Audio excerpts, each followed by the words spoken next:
Black Star Network is here. Oh, no punches! I'm real revolutionary right now. Support this man, Black Media. He makes sure that our stories are told.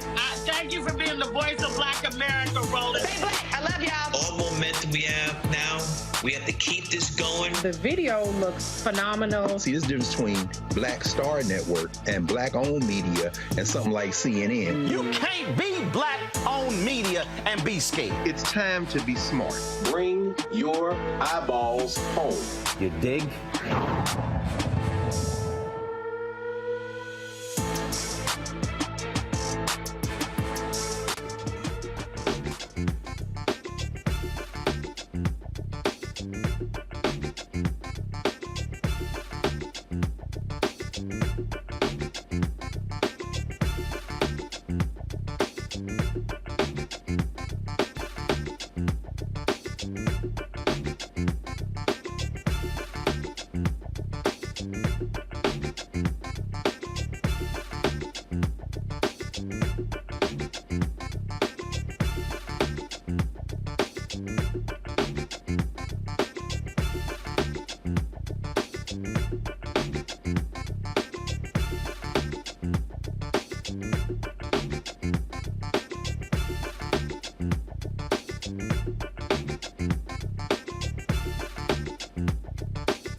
Today is Tuesday, May 23rd, 2023. Coming up, a Roland Martin Unfiltered, streaming live on the Black Star Network. A Colorado family receives the largest police settlement in state history after the death of their son, Christian Glass. But the question remains, does it have to do with race? We'll speak with one of the attorneys on the case about this historic settlement. We'll also examine the controversial remarks by a black pro-Trump pastor who used the Bible to justify potential violence to return Trump to the White House next year. Folks, the continuing battle over Black Lives Matter continues as the Black Lives Matter grassroots movement says they are not receiving funds from the Black Lives Matter Foundation. We will have the leader of the Black Lives Matter grassroots group right here on the show to explain. In Georgia, a school district may have violated student civil rights by banning books based on race. And also, one parent in Florida complained about the poem read at the inauguration of President Joe Biden. The book was being removed from the school because one parent complained. Also, we'll hear from a variety of folks about the life and legacy of Jim Brown, including Hall of Famers Marcus Allen, Green Bay Packers great Willie Buchanan, as well as Sterling Sharp. Folks, finally in our Marketplace segment, Reecie Colbert has a brand new game called Am I Trippin'? She'll be here to explain to us exactly how the game works. It's time to bring the funk on Roland Martin Unfiltered on the Black Star Network. Let's go. He's got it. Whatever the biz, he's on it. Whatever it is, he's got the scoop, the fact, the find. And when it breaks, he's right on time and it's rolling. Best believe he's knowing. Putting it down from sports to news to politics. With entertainment just for kicks, he's rolling. It's on go, roll, roll, y'all. It's Roland Martin, yeah. Rolling with Roland now. He's funk, he's fresh, he's real, the best. You know he's Roland Martin now.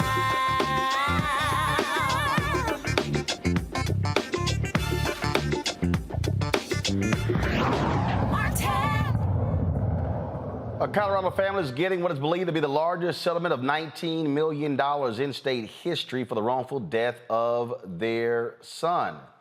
Christian Glass was shot and killed by former Clear Creek County Sheriff's Deputy Andrew Buen in Silver Plume last year while experiencing a mental health crisis. Glass was paranoid, was hallucinating and delusional. It's called 911 to report being followed as the officer tried to put Glass out of the car for an hour despite his condition before fatally shooting him.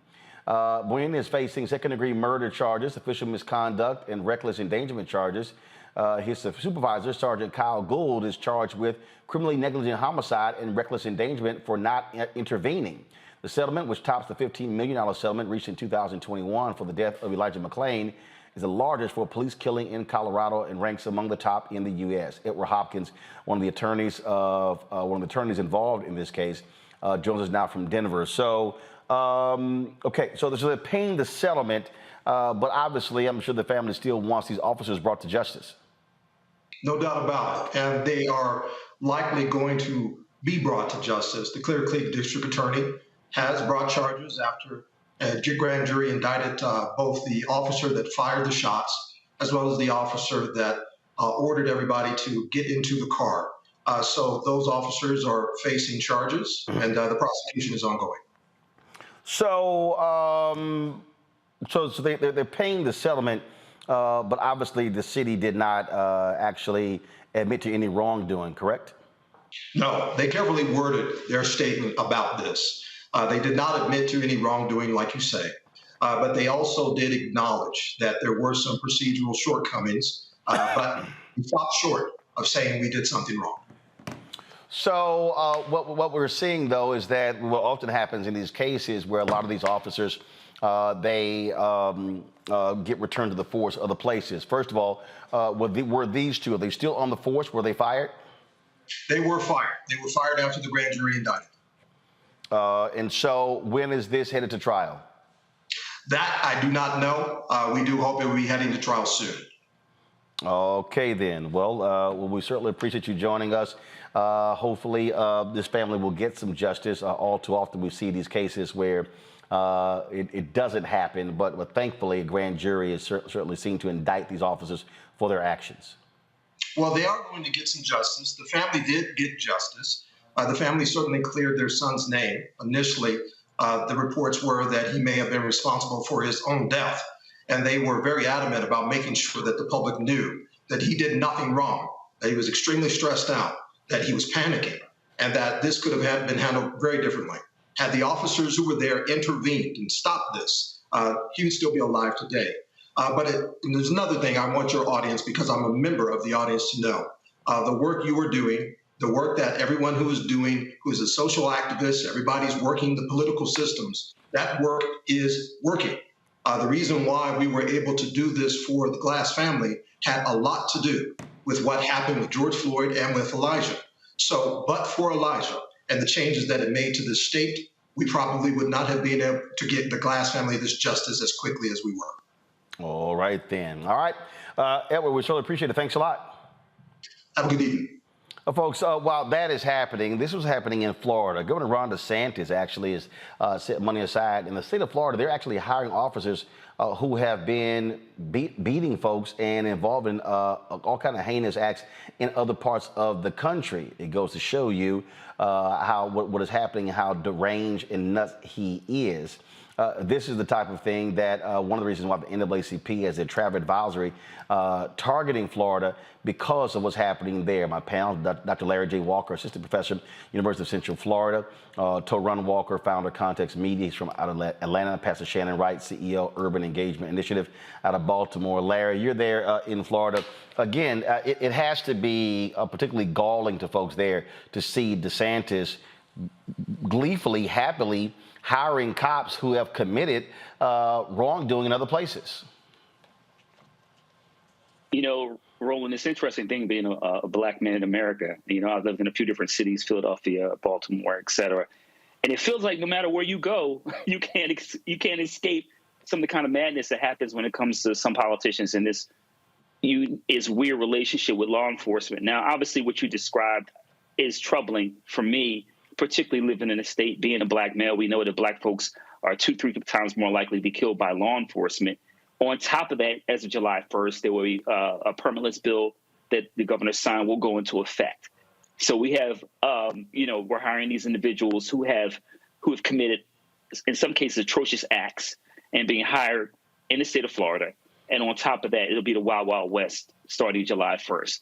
But once again, this is a continuation of these right-wing policies we've seen from this state and this governor and the legislators here on the Republican side. But once again, this is, I've said before in your show, this is a form of anti-blackness, but it places the lives of folks like me on the line. And it's a clear message to people who look like me that I'm not welcome. Shannon, it says, this is the headline, go to my iPad. DeSantis' $13.5 million police program lures officers with violent records to Florida. Now, here's a quote in here from the Republican Attorney General. This will go a long way to ensuring we can have the best and the brightest filling our law enforcement ranks.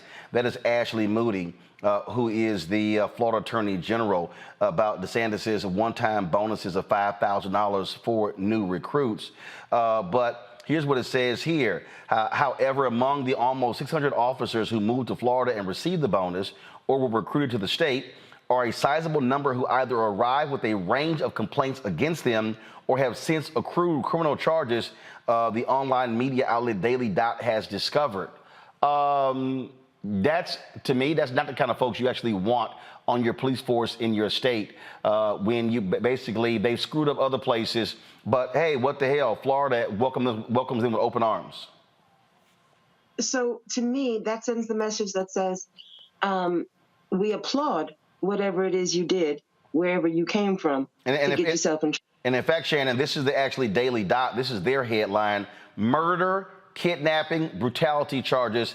These are the cops Ron DeSantis paid to come to Florida. Like I said, I mean, to put it nicely as I possibly can, it sends absolutely the wrong message. Florida's a state that has a large business in tourism. So when people are spending their dollars in tourism, they want to feel safe. So to say that you're hiring people that have, let's just put it mildly, questionable backgrounds in law enforcement to come and be the face, if you will, of your law enforcement efforts, it's counterintuitive. And it absolutely says that the folks that, now follow me on this, the folks that were the victims of their crimes elsewhere are going to be their targets in their new home state. So if that's the message you want to send, you're doing it effectively. But if not, somebody needs to redo some strategy there. Well, Torun, what it clearly says is that Republicans, or in this case, Ron DeSantis, who's going to be announcing his run for president tomorrow on Twitter with Elon Musk, they don't give a damn if these folks have been thug cops. Their whole deal is they can do whatever they want. Well, you know, there's two things that are happening here. Well, first of all, I want to say that I'm originally a Florida native. I'm from Jacksonville. And growing up, seeing the way Florida law enforcement moves, I don't see why they have to import more people to do the things they were already doing. The second thing is this. It's an election year. It's about to be an election year. And DeSantis is going to be going head-to-head with Trump for the Republican nomination, the way it looks. And what this is clear messaging to his base that if you have white supremacist beliefs, if you have, practiced white supremacist as a law enforcement officer before, you can come to Florida and you can have free reign. It's almost like a repeat of what happened after Reconstruction, where when Hayes pulled the federal troops out of the South and law enforcement became swamped by all these old Confederate soldiers, and all these old Confederate generals became mayors and governors and city council people. And it's really what it is trying to create Florida as a haven for these people who have these murderous beliefs, and they can operate with free reign. And it's going to be very dangerous for people in Florida who are black. Absolutely. And again, it goes to show you that these folks do not care about citizens. They will do whatever they can to appease police officers, even when they are thug cops. So tight 1 second, going to a break. When we come back, more on Roland Martin Unfiltered on the Black Star Network. If you're watching on YouTube, be sure to hit the like button. Also, download the Black Star Network app, Apple phone, Android phone, Apple TV, Android TV, Roku, Amazon Fire TV, Xbox One, Samsung Smart TV. You can also, of course, support this show by joining our Bring the Funk fan club. Your dollars make it possible for us to do what we do. Send your check and money orders to P.O. Box 57196, Washington, D.C. 20037-0196. Cash App, $RM Unfiltered. PayPal, R Martin Unfiltered. Venmo is RM Unfiltered. Zelle, Roland at RolandSMartin.com. Roland at RolandMartinUnfiltered.com. And be sure to get a copy of my book, White Fear, How the Browning of America is Making White Folks Lose Their Minds. Available at bookstores nationwide, Amazon, Barnes & Noble. Download a copy on Audible. We'll be right back. Hatred on the streets, a horrific scene, a white nationalist rally that descended into deadly violence. White people are losing their damn minds. As an angry pro-Trump mob storms the U.S. Capitol, we've seen shooting. We're about to see the rise of what I call white minority resistance. We have seen white folks in this country who simply cannot tolerate black folks voting. I think what we're seeing is the inevitable result of violent denial. This is part of American history. Every time that people of color have made progress, whether real or symbolic, there has been what Carol Anderson at Emory University calls white rage as a backlash. This is the rise of the Proud Boys and the Boogaloo Boys. America, there's going to be more of this. Here's all the Proud Boys, Dave. This country is getting increasingly racist in its behaviors and its attitudes because of the fear of white people. The fear that they're taking our jobs, they're taking our resources, they're taking our women. This is white fear.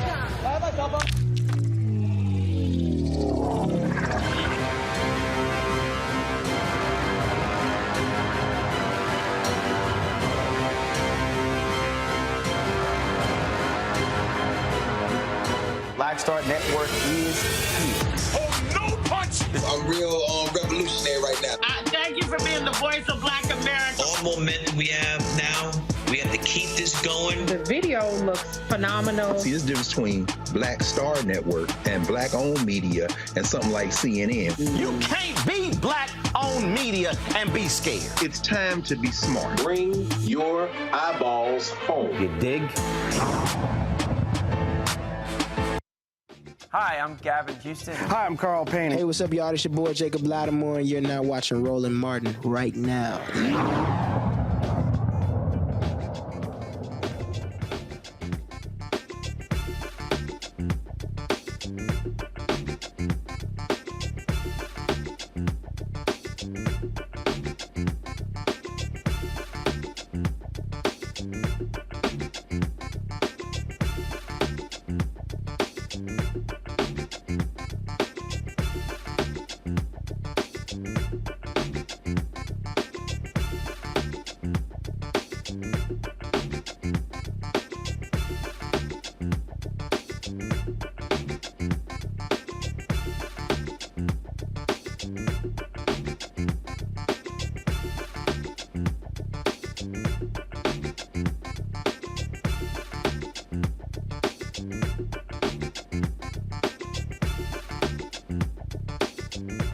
All right, Florida officials, Republicans are, boy, they really pissed off with the NAACP's travel advisory. They have been angry, mocking it. Not only that, other Republicans have joined in. You've had idiots like Senator Ted Cruz of Texas, who said Dr. King would never do such a thing.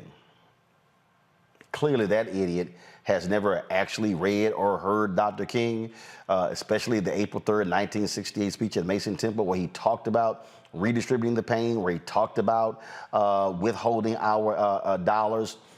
It's interesting, Shannon, to look at this reaction from Republicans in Florida, because it's not like first of all, the NAACP did not call for a boycott of Florida. They issued a travel advisory.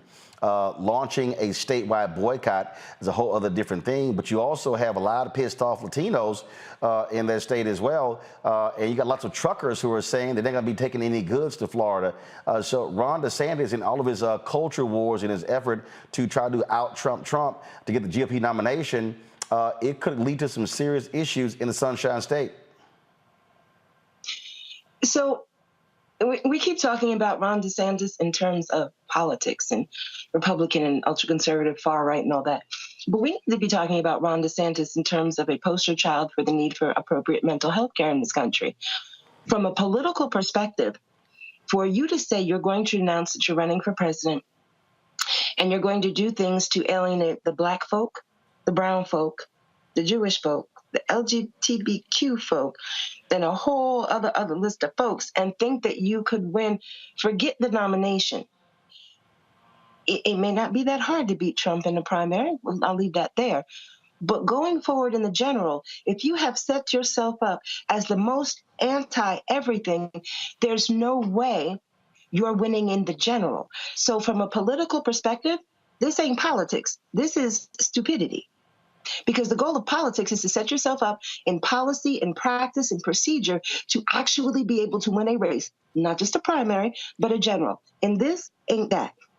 I mean, I don't know, Torun. I mean, bottom line is work for Trump. Other Republicans have run this way. We're in their culture battles. They're attacking everybody. If you're transgender, if you're Black Lives Matter, if you, I mean, whatever, they don't care. And the bottom line is the Republican Party, they are appealing to white conservative voters, especially those who are not college educated. You know, with all due respect to my sister, we can't really deny the fact that that strategy just might work. I mean, a lot of people said that Trump was not going to win in 2016, but there are a lot of silent supremacy. I always said it, and I'll say it. There are a lot of silent white supremacists who will go into the booth and pull the lever for Trump or DeSantis, and they'll never tell you that. We have to be very careful about the fact that there are people who really believe in the things this man says. And even if he doesn't win, what they can do, and it's what I tell people all the time, when you go to local elections, when you go to state elections, even if he doesn't win the nomination, if he gets enough of a groundswell to start moving people into like state houses, into the legislatures, into the judicial positions and everything, you can pretty much legislate from the states without even having to go to the White House, and that's dangerous as well. There are people out there that support this, and we got to be aware of that. You know, Larry, somebody sent me this TikTok video of this guy. He was on social media, and he had a whole lot to say about Latinos and whites who have voted for Ron DeSantis. Watch this. It always happens when you buy into white supremacy. I always said it, and I'll say it again. The fucking state of Florida. The state of Florida is becoming a fucking sundown town. You're not a straight white Christian male, and he's going for them too. Everybody's civil liberties and constitutional rights are being affected. Let me tell you something. You guys always say it's gerrymandering and all that shit why I got elected. No, 68% of Cubans voted for DeSantis. 58% of Puerto Ricans, 53% of all Latinos voted for DeSantis. God knows how many white ignorant motherfuckers you buy into white supremacy. You don't care. It's not your problem. You're a fucking idiot. It is your fucking problem. White supremacy affects everybody, not just black people, not just brown people, it's indigenous people, everybody. Now you elected a fucking fascist in the state of Florida. Now you got to deal with your civil liberties being violated. Now you got to deal with businesses, industries being shut down because they can't find any fucking labor. And now, magically, Latinos give a fuck. Latinos didn't give a fuck when he was anti-black with his anti-woke policy. You didn't give a fuck. Now that it's anti-immigration, now you give a fuck. Well, guess what? You got what you fucking voted for. You fucking idiots. Not all Cubans, Dixon. Not all Puerto Ricans, Dixon. Not all white people, Dixon. I know, not all, but too fucking many. The majority of your people voted for fascism. The majority of your people voted for white supremacy. That's the fucking problem. You don't care. You haven't done anything to address it. Address the fucking problem. Hold your people accountable. I'm half Cuban. I know. It's in my own fucking family. Some of them. I know what it's like in the fucking Cuban community. I've seen it in my own fucking eyes. The other half is white. God knows the white supremacy and ignorance racially that operates in my white community. Hold your people accountable so that you don't have this kind of fucking bullshit. I'm not saying Democrats aren't racist, but fuck, man, they're not going to these extremes to normalize white supremacy and to normalize fascism, pass legislation that is directly anti-immigrant, anti-gay, anti-black, and coming for every other liberty that you have. My God, people are fucking ignorant. I've always told you people, white supremacy hurts everybody. No one is free until we all are free. And there is no freedom in America until white supremacy is dismantled. What happens when you buy into white supremacy? I always said it. Well, he was not particularly happy, but he sort of made it plain, Larry. It reminds me of kind of things that he ran down is chickens come home to roost of everybody else. When you participate in anti-blackness and you're from a minoritized background, it comes full circle. The example he kind of highlighted was this, this kind of e-verify. If you were to prove that you are a U.S. citizen, you're documented, you can work in the state of Florida. If you have anyone in your car who's undocumented, you get caught. It is a felony now in the state. So once again, what comes around goes around. And his points he made about other groups supporting DeSantis and voting me in, and then all the policies we've seen is accurate. And once again, Roland, we talked about all these issues relating to anti-blackness, particularly not just in brown. We're talking about black communities, but the brown communities in terms of they're being okay with a lot of these policies. And now they're finding out, well, you know what? You're non-white, so welcome to the party. But the bottom line is we have to continue in the state of Florida and throughout the United States. We have to fight against these policies. I'm certainly on the front lines of dealing with this as a black male professor in the state. But these challenges are going to continue unless, once again, we come together and we fortify the front and we fight these right-wing policies. Otherwise, we're going to continue to lose the state and other states in the nation. But here's the deal, Shannon. I mean, the reality is what DeSantis is doing. He is doing it with the complete approval of the Republican legislature, where they control the legislature. They have a majority, a supermajority, veto proof. They control it. We see the same thing in North Carolina and other states as well. The Republican Party is saying we're perfectly fine with what we're seeing. Well, clearly not every member of the Republican Party. I ain't all right with it at all. So, and again, when we lump these issues into, which I'd be politically correct a little bit, when we lump these issues into a political party, we overlook the fact that racism and stupidity does not have a lock on either party. It's in all the parties. So when you look at the things that DeSantis is doing, it's about more than just this one policy. And I have to say, I agree with this. The time to have stopped him from doing the things that he's doing was when it was just, quote, black folk as the target. But now that worked, now we're going to expand it to include other groups. But again, I say, this is not a logical sound, even from a political perspective, which is where everyone seems to want to look at it. It is not a logical model. It's not a logical plan. But the party, but the entire party rallied around Donald Trump, and that wasn't nothing logical about that, and he won. And the reality is, the candidates who are running, their whole deal is we got to be as nutcase as he was, because hey, the GOP voters clearly they approve of it. Okay, I would disagree with you on that. Fool me once, 2016. Okay, didn't fool me twice. And I doubt would fool me a third time. But guess what? Look, we right now, we're watching Republicans in Texas literally try to get rid of the elections administrator in one county in the entire state because they're pissed off that it's blue, Harris County. We are watching them. We're watching the bills being passed. We're watching Republicans in Mississippi create a separate police force, expanded police force, and a separate court system in the area of Jackson where most of the white people live, because they claim it's about increasing crime in Jackson, but they don't want to give Jackson more funding. They want to take over a lot of the police function and the court system. We're seeing the exact same thing in North Carolina. In terms of where Republicans, in terms of how they're moving. You're looking in Iowa, where you got the attorney general there who says, hey, if you're a woman who gets raped or somebody has committed incest, we're not going to provide you any resources for abortion. You just got to suck it up. The Republican Party is saying across the country, we're fine with this.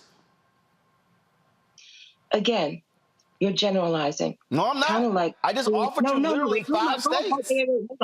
Because you don't want, not one black person on this panel, none of you would want everybody to say, well, all black people do this or all black people do that. Because we are not all one person. Shannon, first of all, hold on, Shannon, factually, I didn't say all, but the facts are fundamentally clear.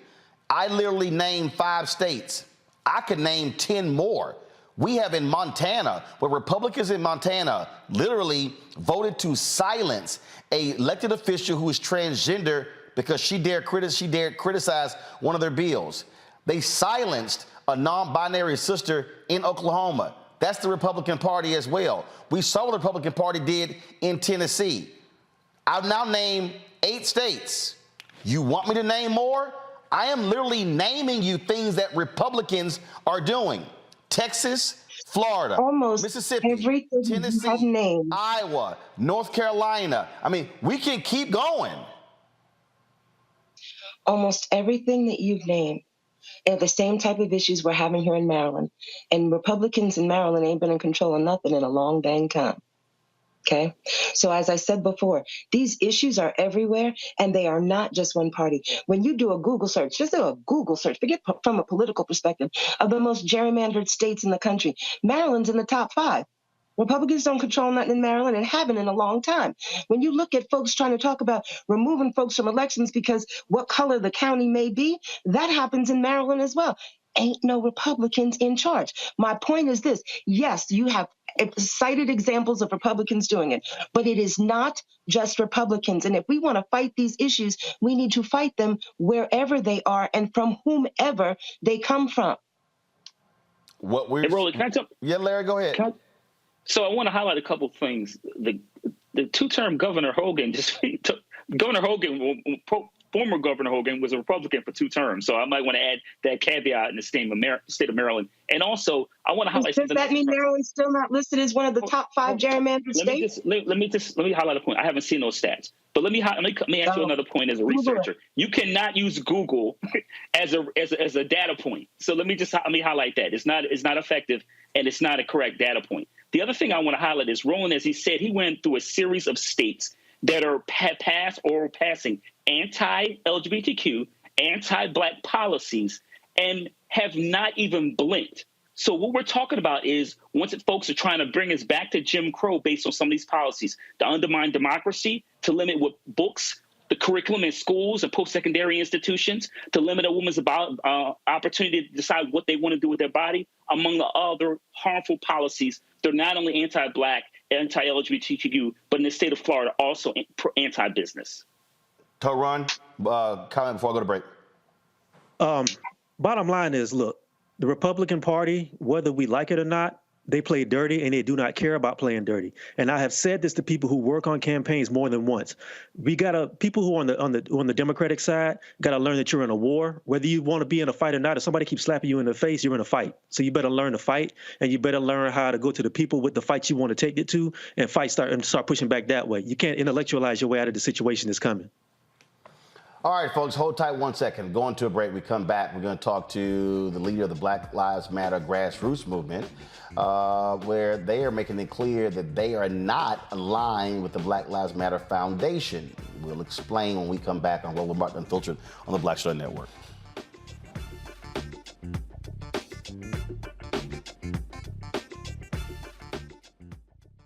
That was a pivotal time. I remember Kevin Hart telling me that. He's like, man, what you doing, man? You got to stay on stage. And I was like, yeah, well, I'm young, thinking, like, I'm good. And he was absolutely right. What show did you have at the time? This was one-on-one. Got it. During that time. So you're doing one-on-one, going great. Yeah. You making money. You like. I'm like, I don't need to leave. I don't need to leave from Wednesday, Thursday to Sunday. I didn't want to do that. It was just like, I'm gonna stay here. Or I didn't want to finish work Friday, fly out, go do a gig Saturday, Sunday. I was like, I don't have to do that. And I lost a little bit of that hunger that I had in New York. I would hit all the clubs, running around. Sometimes me and Chappelle or me and this one or that one, we'd go to the Comedy Cellar at 1 in the morning. And I mean, that was our life. We loved it. You do 2 shows in Manhattan, go to Brooklyn, leave Brooklyn, go to Queens, go to Jersey. And I got complacent. I was like, I got this money, I'm good. I don't need to go chase that, because that money wasn't at the same level that I was making, but what I was missing was that training. Yes. Was that. And it wasn't the money. It was the money. It was that's what I needed.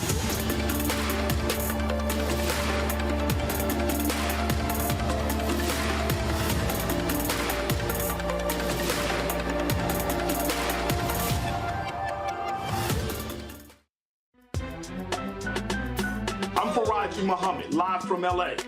And this is The Culture. The Culture is a two-way conversation. You and me. We talk about the stories, politics, the good, the bad, and the downright ugly. So join our community every day at 3 p.m. Eastern and let your voice be heard. Hey, we're all in this together. So let's talk about it and see what kind of trouble we can get into. It's The Culture, weekdays at 3, only on the Black Star Network.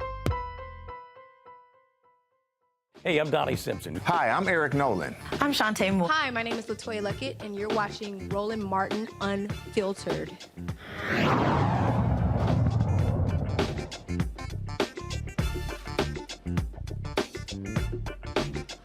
All right, recent news reports say there's been a massive drop in donations to the Black Lives Matter Movement Global Network Foundation. Now, Black Lives Matter Grassroots, they also making it clear that they are not part of that particular effort.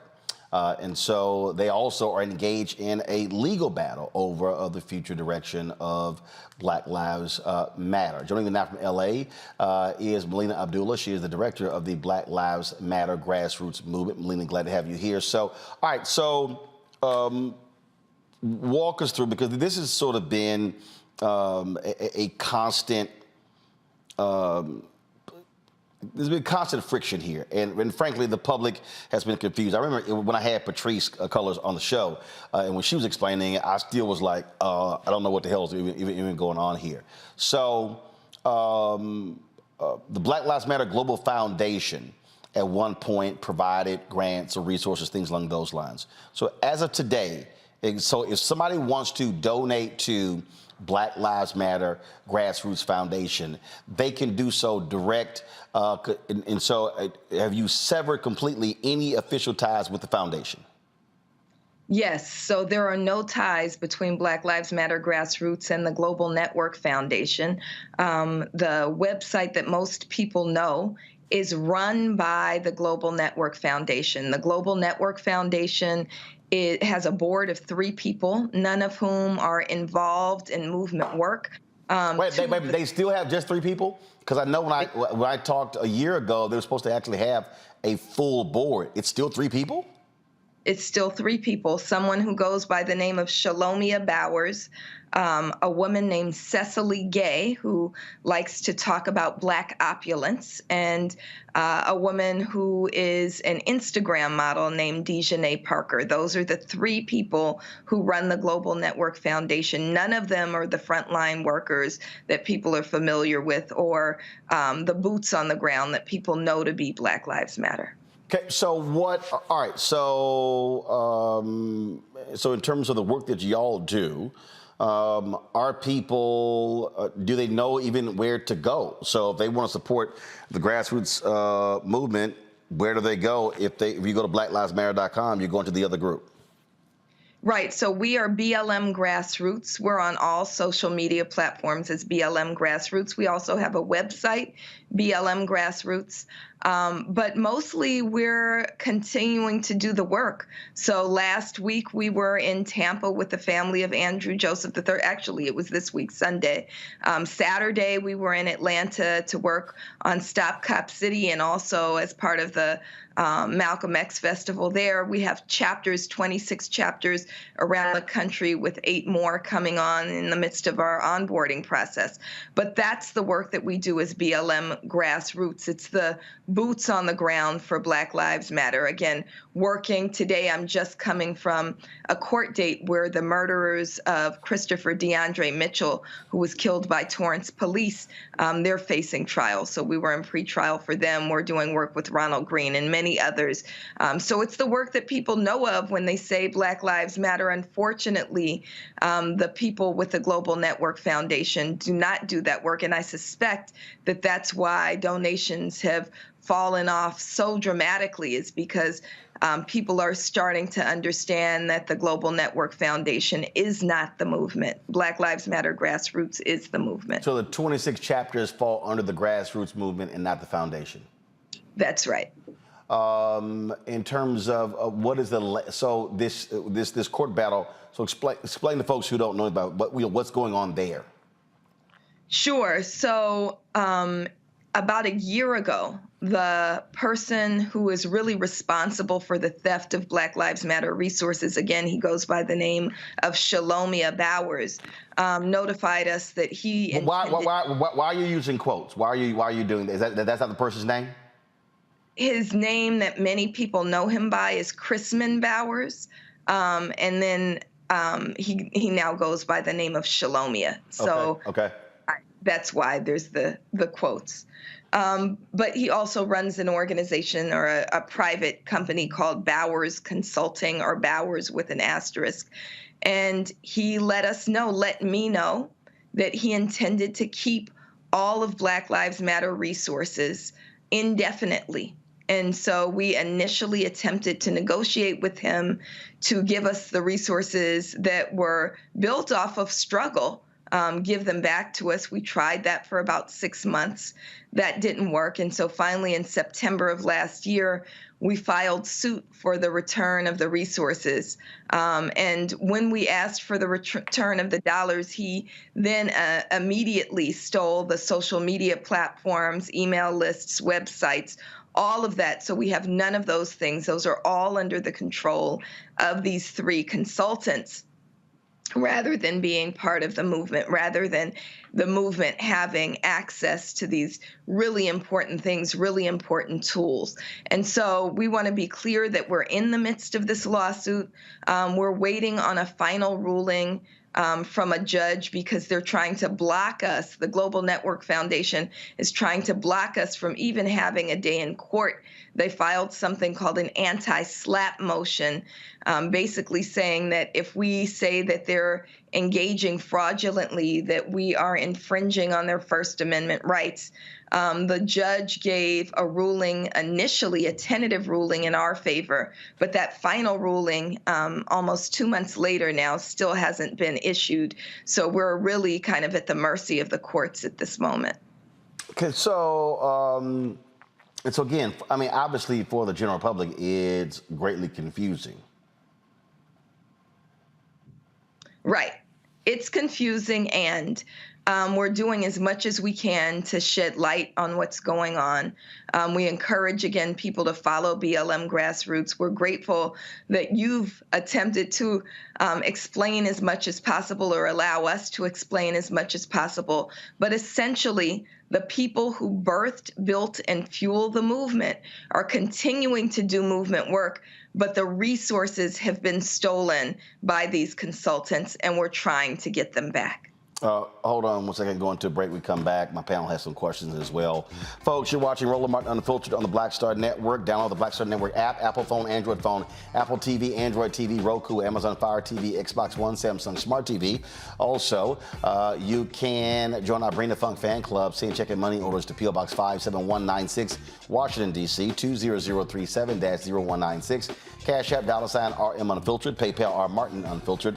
Venmo is RM Unfiltered. Zelle, Roland at RolandSMartin.com. Roland at RolandMartinUnfiltered.com. Your YouTube, hit that like button, folks. It impacts the algorithm, and so we should easily be over 1,000 likes. Also, you should watch us on Amazon News. If you go to Amazon Fire, you can catch us on Amazon News as well. And we should get a copy of my book, White Fear, How the Browning of America is Making White Folks Lose Their Minds. We'll be right back.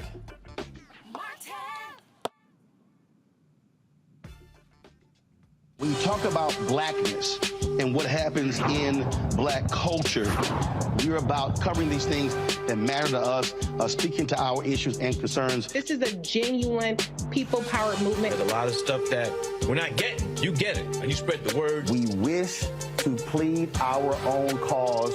Too long have others spoken for us. We cannot tell our own story if we can't pay for it. This is about covering us. Invest in black-owned media. Your dollars matter. We don't have to keep asking them to cover our stuff. So please support us in what we do, folks. We want to hit 2,000 people, $50 this month, raise $100,000. We're behind 100,000, so we want to hit that. Y'all money makes this possible. Check some money orders. Go to P.O. Box 57196, Washington, D.C. 20037-0196. The Cash App is $RM Unfiltered. PayPal is R Martin Unfiltered. Venmo is RM Unfiltered. Zelle is Roland at RolandSMartin.com. On the next A Balanced Life with me, Dr. Jackie, we're talking about leveling up, or to put it another way, living your very best life. How to take a bold step forward that'll rock your world. Leveling up is different for everybody. You know, I think we fall into this trap, which often gets us stuck because we're looking at someone else's level up journey, what leveling up means to them. For some, it might be a business venture. For some, it might be a relationship situation, but it's different for everybody. It's all a part of A Balanced Life. That's next on Black Star Network. Hey everybody, it's your girl Lunel. So what's up? This is your boy Earthquake. Hi, I'm Chaley Rose, and you're watching Roland Martin Unfiltered.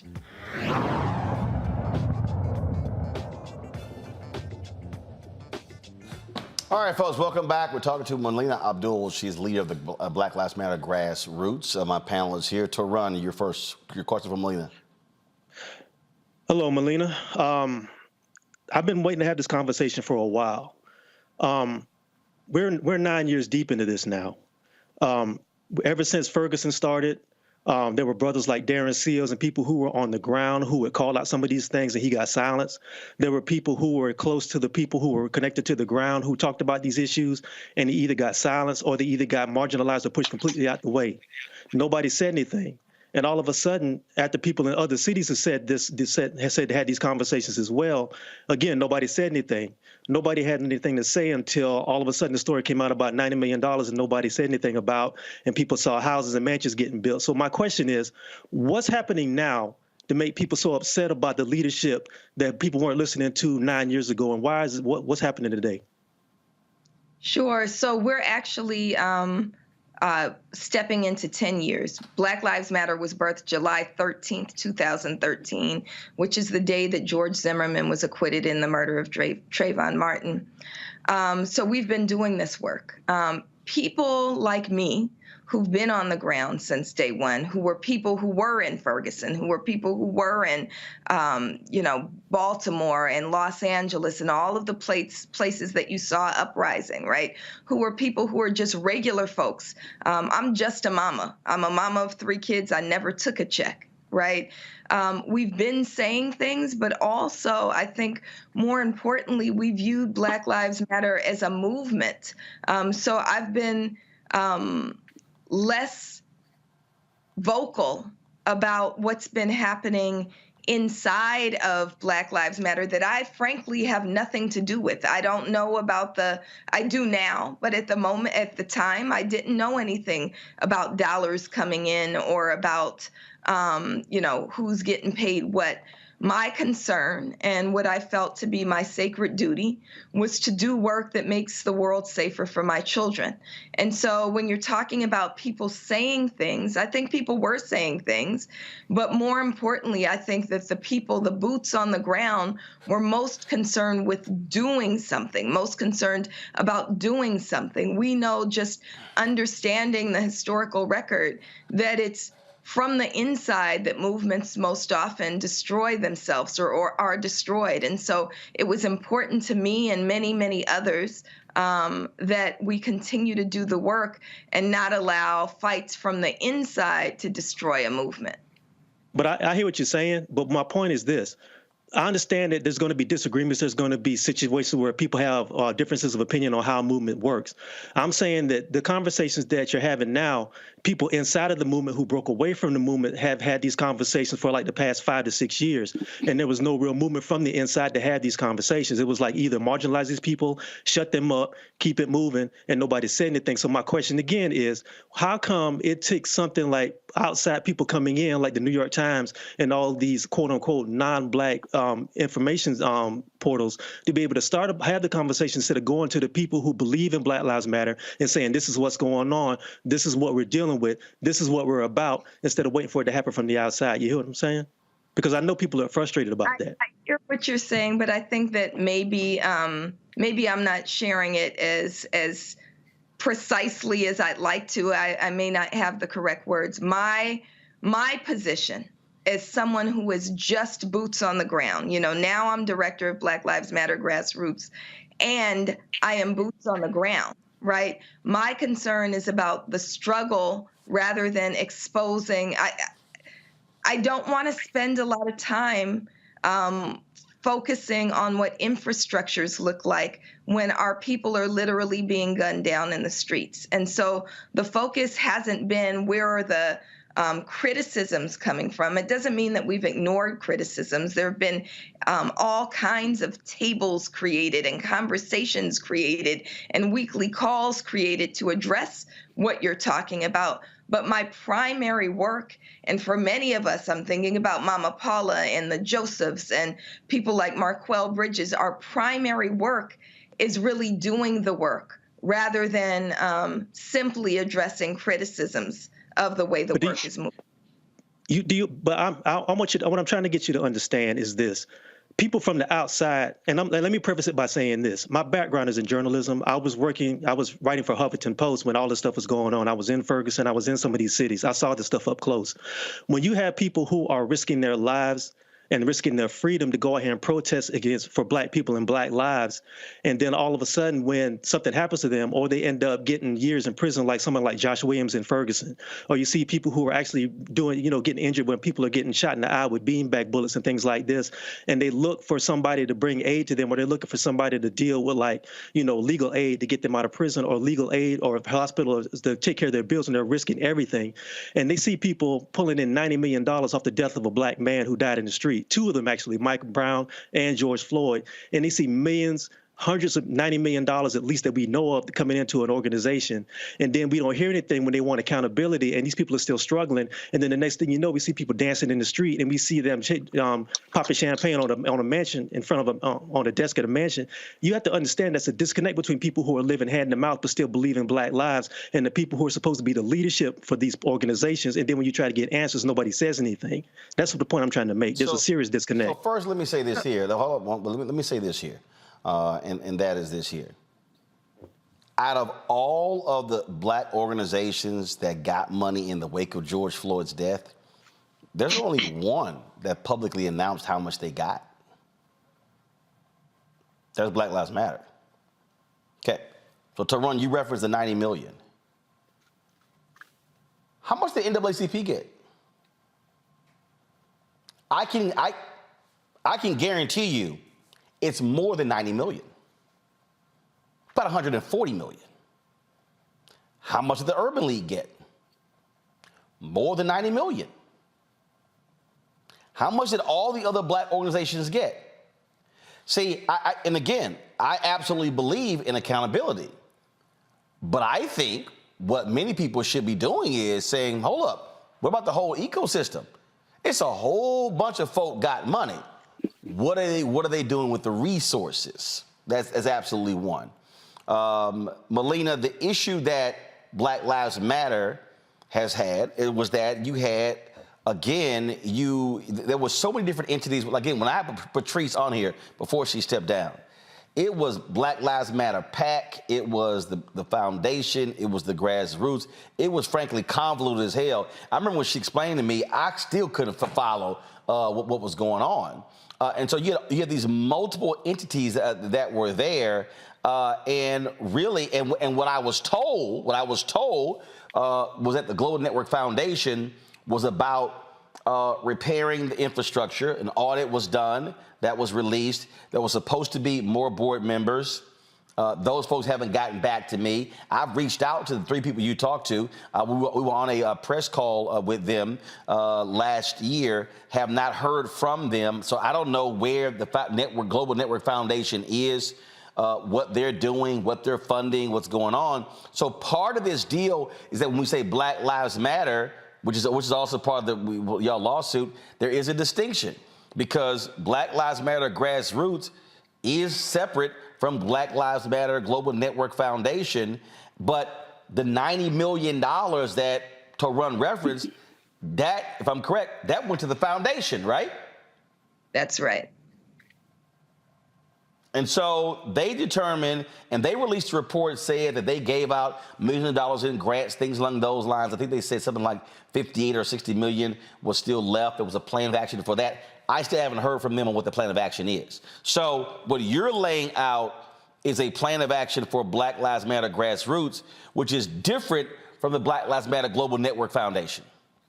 That's absolutely right. So again, grassroots is the boots on the ground. We don't have access to the $90 million or $100 million or any dollars that came in after 2020, because we know that donations continued. Even if they've dropped some, they've continued. We don't have access to those dollars. Our primary focus is on doing the work. And of course, the work would be helped greatly if we had the resources to do it. But those resources are locked away with the Global Network Foundation rather than running through the organizations and the chapters that are actually the boots on the ground. Shannon? I'm listening to this and I'm trying to follow it. You know, from a PR standpoint, I get the argument. Folks want to say, oh, well, see, we give these folks money, these folks trying to help their people, and this is what they do. But Roland, of course, made a really good point of saying several other organizations got a whole bunch of money, and the difference between you and them is they didn't say how much they got or specifically what they intended to do with it. And although I like and believe in transparency and accountability, I think you got a raw deal here. And we need, unfortunately, in this day and age, organizations that really still fight for people and families that have been wronged. And I understand you don't want to divert your attention and energy from fighting those fights to publicizing or showing the laundry and all those internal struggles. But sometimes folks just want to hear you say, you know what? This is what we intended to do. This is what we're doing. This is what happened. And this is where we're going. And we'd love to have you join us on that journey because the work still needs to get done and keep it moving. Well, I appreciate that. And if we could just clip the last part. Absolutely. We intend to do the work on behalf of our people. And we are doing the work on behalf of our people. And as you're saying, as it stands, we have a raw deal, but we're not going to just sit back and let the resources be stolen. We have filed a lawsuit. We are in court. We're saying that those resources, including the dollars and the platforms and the good name that's Black Lives Matter, needs to be returned to the people. And so we're going to do that even as we fight on the ground. And as you've offered, the more folks we have on the ground, the more work that we can do, the more effective that we can be. Larry? Yeah, first of all, let me start by saying that the work BLM does is critical. We're still in this fight for fairness and civil rights. So I have two questions. The first question is, and I guess part of it's being on the show and fortunately have Roland having you on, how are you differentiating between the grassroots movement and the foundation publicly? Because you highlighted, you have a website and a few other things. Because and Roland highlighted, and I agree, it's a lot of moving pieces. It's very confusing. So that's the first question. Well, actually, hold on. So actually, I'm going to answer the first one because I think this is also part of the problem. As is here. So, and trust me, it's absolutely confusing. Black Lives Matter took off so fast that when the three founders, when they tried to trademark Black Lives Matter, they couldn't because it was already in the public space. So there have been a number of groups out there that say they are a Black Lives Matter chapter in cities that are actually not affiliated with the Black Lives Matter grassroots movement.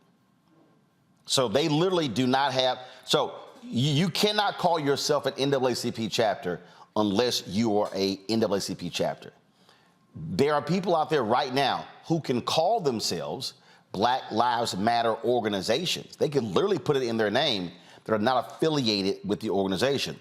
That was, I think it was in 2020, there was a dude in California who had a Black Lives Matter group out of San Francisco, and a number of companies gave him several $1 million. Then they found out he wasn't actually with the real Black Lives Matter. And so the money was rescinded. And so this what you just described, Larry, has been part of the problem from day one. So basically, the horse had already escaped the barn, and they were trying to like catch up to the horse, and the horse for the last 10 years has been dragging them behind. They've never actually been able to jump on top of the horse and actually be able to ride it because they've been trying to build an organization after things took off. Money starts flowing in, and stuff is all over the place. And so I get what you say. I listened very attentively, Melina, when you said I can't be focused on infrastructure but the work, but that's actually part of the problem. The reality is you have to have the infrastructure in place from an organization standpoint to move forward. Otherwise, it's just going to be unwieldy and all over the place. And that's really where we are today. It has been unwieldy all over the place, and so many things intertwined in so many layers that when people just say, oh, Black Lives Matter, hell, they could be referring to a chapter that has nothing to do with the work that you're doing, but when they hear that phrase, they think it's what you're doing, and if the foundation does something, they think it's what you're doing, and vice versa, because it's all so convoluted, and that has sort of been the difficulty they've had. Larry, your second question. Yeah, so thank you, Roland, for that background and analysis. It's really important. Yeah, my second question relates to, you used language. You described the three individuals as members of the foundation, as board members, and then you described them as consultants. And I know that, I currently serve on a few boards that have in the past. And, boards, foundations in particular, have bylaws and they have term limits. So I wanted a little clarification on, are they consultants? Are they board members? Again, I just want to help you out. Then Melina can answer. She is not with the foundation. True. So how that whole deal even happened? Who took over? When Patrice stepped down? Again, this is all part of the problem. And so this ongoing thing is trying to fix what was all over the place. And so, because there was a point where, Melina, correct me if I'm wrong, there were things you did that you did work with the Global Network Foundation. And then all of a sudden, then it was, well, who controls the social media accounts? Who controls the websites? Who controls bank accounts? And so it was all over. And even when I talked to them, they were like, yeah, we're not over that, but we provide money. And I was kind of like, but that makes no sense whatsoever. This is all part of the problem. It's actually not building the clear, defined infrastructure hierarchy to be able to properly lead an organization, a national entity, an international organization moving forward. Melina, go ahead. Sure. So we have to remember, and that was a great explanation, Roland. We have to remember that until 2020, Black Lives Matter, one, we didn't have a global network foundation behind our name or a grassroots behind our name. We were birthed just to be a movement. That's how we came into being. We also didn't have money really to fight over. There was nothing very large to manage. And so that's why we were able to focus on the work on the ground. When all the money came in 2020, there was a trust that was given to the remaining co-founder, who was Patrice Cullors, that enabled people like me to continue to move the work on the ground. What we're doing now is trying to fix infrastructure so it's focused on the work on the ground as we're fighting to get those resources back. And so we are trying to get the resources back, and we're trying to build an infrastructure that brings together all of those whose primary concern, again, is the work on the ground, but there needs to be an infrastructure to be able to move it. So I hope that makes sense. Absolutely. So, Melina, we appreciate it. Thanks a bunch. Keep us abreast of what happens next in this legal battle. Thank you so much. All right, we're going to go to break, but when we come back, I want to talk more about this because I just want to share some things that I shared with a lot of these young activists after the death of Michael Brown that could have actually prevented all this drama that we're seeing. So we'll pick up on that when we come back. Roland Martin Unfiltered on the Black Star Network. Next on The Black Table with me, Greg Carr. Democracy in the United States is under siege. On this list of bad actors, it's easy to point out the Donald Trumps, the Marjorie Taylor Greens, or even the United States Supreme Court as the primary villains. But as David Pepper, author, scholar, and former politician himself says, there's another factor that trumps them all and resides much closer to many of our homes. His book is Laboratories of Autocracy, a wake-up call from behind the lines. So these state houses get hijacked by the far right, then they gerrymander, they suppress the opposition, and that allows them to legislate in a way that doesn't reflect the people of that state. David Pepper joins us on the next Black Table, here on the Black Star Network. Next, right here on The Frequency, the woman they call the Gifted Eye, hip-hop celebrity photographer Cory Soldier. She's the master storyteller that captured the history of hip-hop through the lens of her camera. Tupac comes out, the next thing you know, you didn't know who they were at first. You just seen all these dudes just come rushing the stage.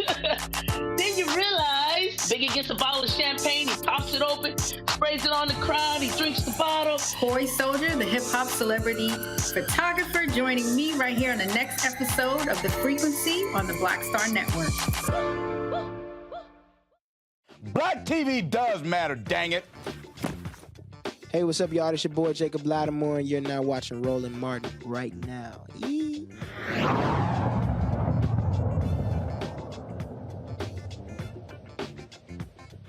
So I remember after the death of Michael Brown, there were several activists who had sent out some pleas for donations on social media. And what a lot of people need to remember is that we also even have to go before Michael Brown. If you go back, I mean, you can actually go back before Trayvon Martin, but in many ways, this modern movement, if you will, really began with the death of Trayvon Martin. Then you had the legal decision Zimmerman got off for the murder of Trayvon Martin. And so you had a number of people who immediately jumped into action. There were protests and there were all kinds of different things happening, but what you did not have was infrastructure. And I remember three or four had put this call out, and I hit them privately and said, hey, you want to make sure that you're running this money through a fiscal sponsor, through a nonprofit, so you're not getting nailed tax-wise. And I remember reading a story, I think Darren Sands may have wrote a piece for BuzzFeed or somebody, and there were some activists, and some Black Lives Matter activists in Boston, and there were some donors who wanted to give money, and they turned it down. But then it was like a year later, a lot of them were like, yo, we screwed up because they couldn't pay their bills. And so for all of the talk about, no hierarchy, no leadership, and we sort of make decisions as a group, that shit don't work. Now, let me be real clear when I say that. I don't care who you are. There has to be hierarchy. There has to be a workflow. There has to be infrastructure. And so when I listen to people, even today, complain about the NAACP and the Urban League and all these legacy civil rights groups, here's a fact that is hard for people to get around. They still exist. And the reason that they exist is because there's infrastructure. Yes, all of them have had their issues. The National Urban League for a long time was broke as hell, in serious debt. NAACP, same thing. They've had leaders who have to deal with sexual harassment, payoffs, things along those lines. But the infrastructure allowed the organization to withstand all of that and still continue.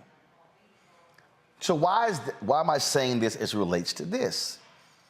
It's because when Patrice left, part of the deal was that, frankly, you had one person who was in many ways running pretty much all of it, who knew where everything was actually going. It was sort of like, it sort of reminds me of a company when one person founds it and then they leave or they die, and then all of a sudden people are like, okay, where are the books? Where's this? Where's that? Where are the keys? Because there's no infrastructure. And so the problem that we're now facing, and that's why the questions from the panel were so important, the problem that we're now facing is that we as black people, we still need Black Lives Matter movement. We still need the boots on the ground. If you notice, and I'm not the only one, think about it.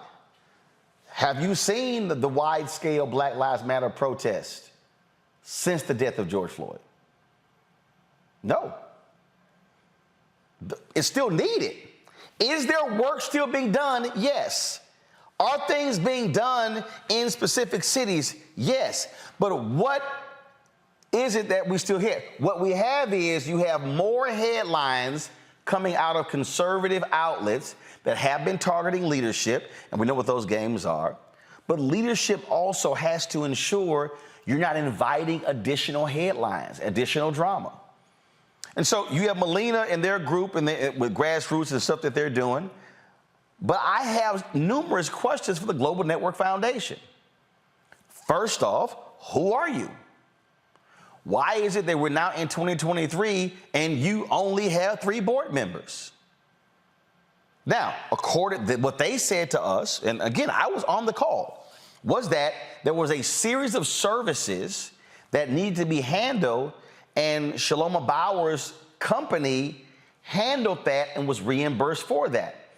Okay, but as an organization, when are you getting away from one person being a consultant and their company handling these things? Are you hiring professional staff?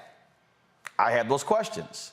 When is Black Lives Matter Global Network Foundation? Are they going to hire an executive director? Are they going to have a fully functioning board, meaning a chair of the board? Are they going to actually have how many trustees? Who are those people? When are those things going to happen? See, at some point, as you've got to get beyond all the negative headlines and actually show people what you are doing when it comes to the work. Because yes, there were people who invested resources, millions of dollars. But I'm gonna say this again, and I really need everybody who's listening to me to do the same. And you got these people out here talking about it was a scam. That's BS. That was absolutely BS. Now, I said it wasn't a good look for leadership of Black Lives Matter when you have book deals and you have other deals and you're buying houses and things along those lines. See, y'all, that's why Dr. King, again, y'all, history is important. Coretta Scott King was mad as hell with Dr. King when he decided to give away the money from the Nobel Peace Prize to the movement. She wanted another house. She did not like that parsonage they had, and the furniture they have. But King was always leery of what it would look like if he was living with a higher standard of living, and he did not want to be accused of mooching off the movement. I want y'all to understand that. It's documented. That is real. And so a lot of the wounds with Black Lives Matter movement, foundation, all of that were self-inflicted. Buying at a house in Los Angeles and then saying, oh, it's going to turn into a content house, that was absolutely a horrible decision because the optics. Because now the story becomes, oh, you're buying a multi-million-dollar house. First of all, it's Los Angeles, so you ain't gonna get a real house in LA and it ain't gonna cost you a lot of money. But the problem now is they now have a credibility issue. And so what really needs to happen, the leadership of the Black Lives Matter Global Network Foundation, they are the ones, the questions Toran was asking, they need to come to the public. They need to come to Black-owned media and sit down and lay all of this out. And lay out, this is who we are, this is how much money we have left, this is our leadership, this is what our plan of action is, this is what we're going to do to continue to foster and help organizations, provide grants, things along those lines. And while that is happening, Melina and her group should be laying out as they are, this is our infrastructure, this is our board, this is our leadership, this is what we're doing, this is how you can reach us, all those different things. But this, folks, is why infrastructure matters. And there are too many of us who are so quick to jump out there and start trying to lead when we haven't handled the business of the business. Because the reality is, to Toran's point and to so many others, you can't have people out here doing the work, but they can't pay their lights. You can't have people out here doing the work and they can't eat. But that means infrastructure, which means you got to put them on the payroll. That means they actually have to get paid for what they're doing. Ain't no 401k plans in civil rights work. And so we have to be cognizant of that as well. This is why you have to actually, and again, do understand, folks. I just want y'all to understand. The NAACP, the 2,000 chapters, those are volunteer jobs. Those are not paid jobs. Now, they may have an executive director of a chapter. It's a paid job, but volunteer. So you have a combination of paid jobs and volunteer. It actually exists right now in numerous organizations. So Black Lives Matter, the organization, the entity, right now, they have a serious credibility problem because all people on the outside are seeing all these headlines and craziness. What they're not seeing organization, they're not seeing infrastructure, they're not seeing direction. All of that is critically important. Panel, you can weigh in on this before we actually go. I'll start with you. Yeah, you know, Roland, you highlighted some really critical points about the movement. And I think a lot of times is when you talked about in terms of this new generation of activists, it's also this in terms of the having talked to people who have been in the movement or read about the movement and passing that information on. And I think a lot of that gets lost. And so while we talk about the mistakes that they made, I think a lot of it has to do with just institutional knowledge. Having someone who understands how to, in terms of not day-to-day operation, building infrastructure, et cetera. Because I think the point you made about things in terms of, being able to, in terms of BLM, say, okay, we're officially BLM. But in terms of you talked about things just kind of got out of hand because it took off. It was global. So, people from all over the world are wearing Black Lives Matter T-shirts. So I think that, those points you highlighted are really important. And I'm hoping that the lessons that you pass on and things you're highlighting for those folks who are watching now, who are community activists, learn from the things that you're saying and will utilize, though, to make sure they have an infrastructure in place and that they have movements that continue to be effective long term. And also, Toran, leadership should be doing a better job of explaining this. Frankly, I'm doing a hell of a lot better job than they are. And part of the problem, with the foundation is they ain't talking to nobody. I'm gonna be real. I'm gonna be as real as I can be on this program. Like I said earlier, when we were talking to Melina, I have been to Ferguson. I've been to many of these cities where these situations happen, and I've talked to people who were on the ground, actual boots on the ground, who have smelt tear gas, who've gotten hit in the head and have risked life and death. The issue is this. Everywhere I went and everybody I spoke to said they wanted direction and they wanted to understand what their role was within that organization. And everything I heard was that we're not hearing anything. When we try to get answers, we can't get any answers. When we try to be straightforward and get direct answers, we get nothing, or we get silence, which is worse. And my point is this. You cannot have an organization that purports to be for the people when you're not responsive to the people who are in your organization. That's the danger in this sort of thing. Regardless of whatever else is going on outside, if you consider yourself to be leadership and you can't even give a straight answer to the people who are risking their lives for you and risking prison, then what good are you to the people you serve, and what good are you to an organization? You're doing nobody any good. And if you can't be straight with those people, you need to get out. Well, part of the problem even coming out of that is that everybody wasn't, Black Lives Matter wasn't actually over that movement. That's what I'm saying. This stuff has been so convoluted that that's just what sort of been back and forth. And again, there are a lot of people, Shannon, who were claiming they were BLM, but they were not, because there was actually nothing that was really official that was BLM. It's been all this drama since, and they got to get it sorted out. Otherwise, it's going to be a completely wasted opportunity. And why spend all that work building something up and having all this engagement, and it fails? Absolutely. The other organizations that you mentioned, like the NAACP and the Urban League and all of the other ones that have been around, they do have structure. You know how to reach their branches and chapters. You know who's heading them, who's running them. There's contact information. The stuff that makes you feel like they are an actual real entity. Now, I understand that Black Lives Matter started as a movement, but when the movement started to move, it needed to have a structure in place to anchor it so that it didn't just move everywhere, but that it was grounded. It was building a solid foundation. And a lot of times we get an idea, our hearts and our minds are involved, and we want to do, and we don't always get the foundational stuff together. And that foundational stuff is not fun. It's not pretty. But it's the stuff that keeps you behind out of trouble when your organization starts to grow and move. Yep, indeed. All right, folks, hold tight 1 second. We come back, we're going to talk the death of Jim Brown.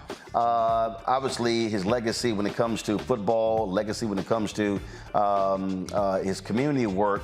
But there are a number of people who also are talking about his legacy as it relates to violence against women. All of these things people are raising since he passed away late last week. We're going to be hearing from some folks coming up, chatting with Hall of Famer Edwards and James. Also hearing from Hall of Famer Marcus Allen, Sterling Sharp, Willie Buchanan, and others. You're watching Roland Martin Unfiltered on the Black Star Network. On the next Get Wealthy with me, Deborah Owens, America's Wealth Coach, the wealth gap has literally not changed in over 50 years, according to the Federal Reserve. On the next Get Wealthy, I'm excited to chat with Jim Castleberry, CEO of Known Holdings.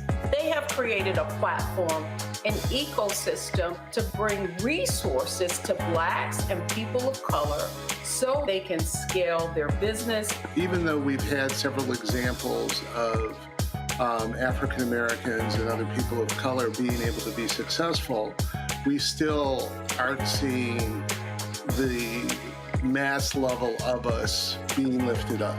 That's right here on Get Wealthy, only on Black Star Network.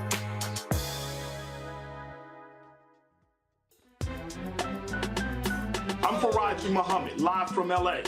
And this is The Culture. The Culture is a two-way conversation. You and me. We talk about the stories, politics, the good, the bad, and the downright ugly. So join our community every day at 3 p.m. Eastern and let your voice be heard. Hey, we're all in this together. So let's talk about it and see what kind of trouble we can get into. It's The Culture, weekdays at 3, only on the Black Star Network.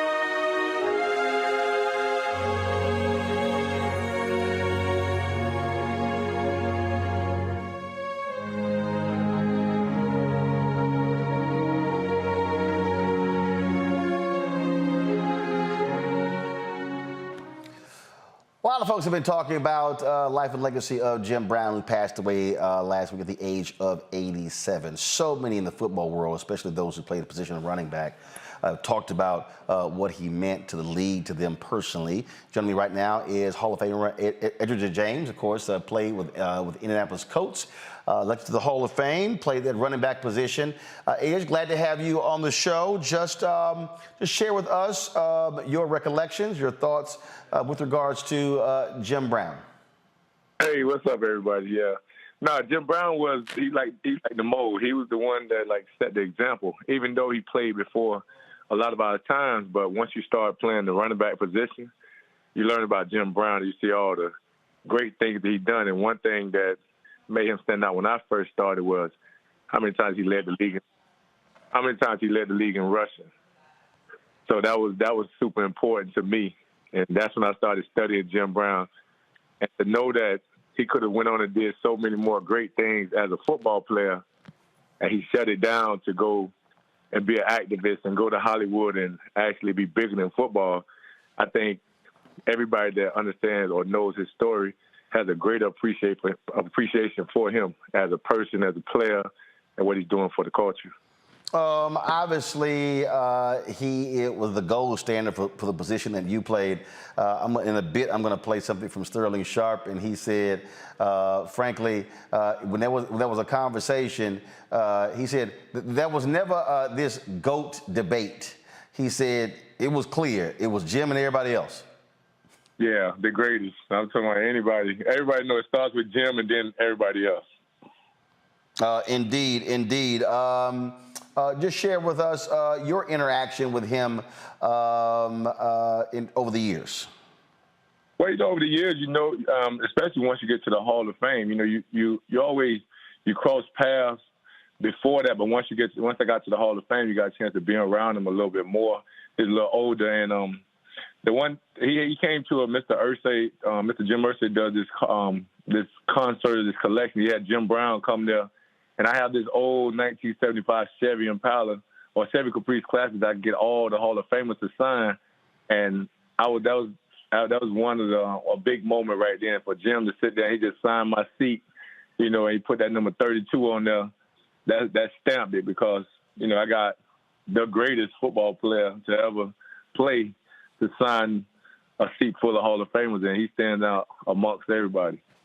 Indeed. Reecie James, man, I appreciate you joining us, just sharing your thoughts about the passing of Jim Brown. All right. Thanks for having me. Not a problem, my brother. Be well. All right, cool. Folks, I was at the Anthony Anderson Golf Tournament, Celebrity Golf Classic at Bighorn in Palm Desert, California on yesterday. Caught up with Willie Buchanan. He's a member of the Green Bay Packers Hall of Fame. He had this to say about Jim Brown. All right, start the question. All right, go ahead. All right, so just share your thoughts about Jim Brown.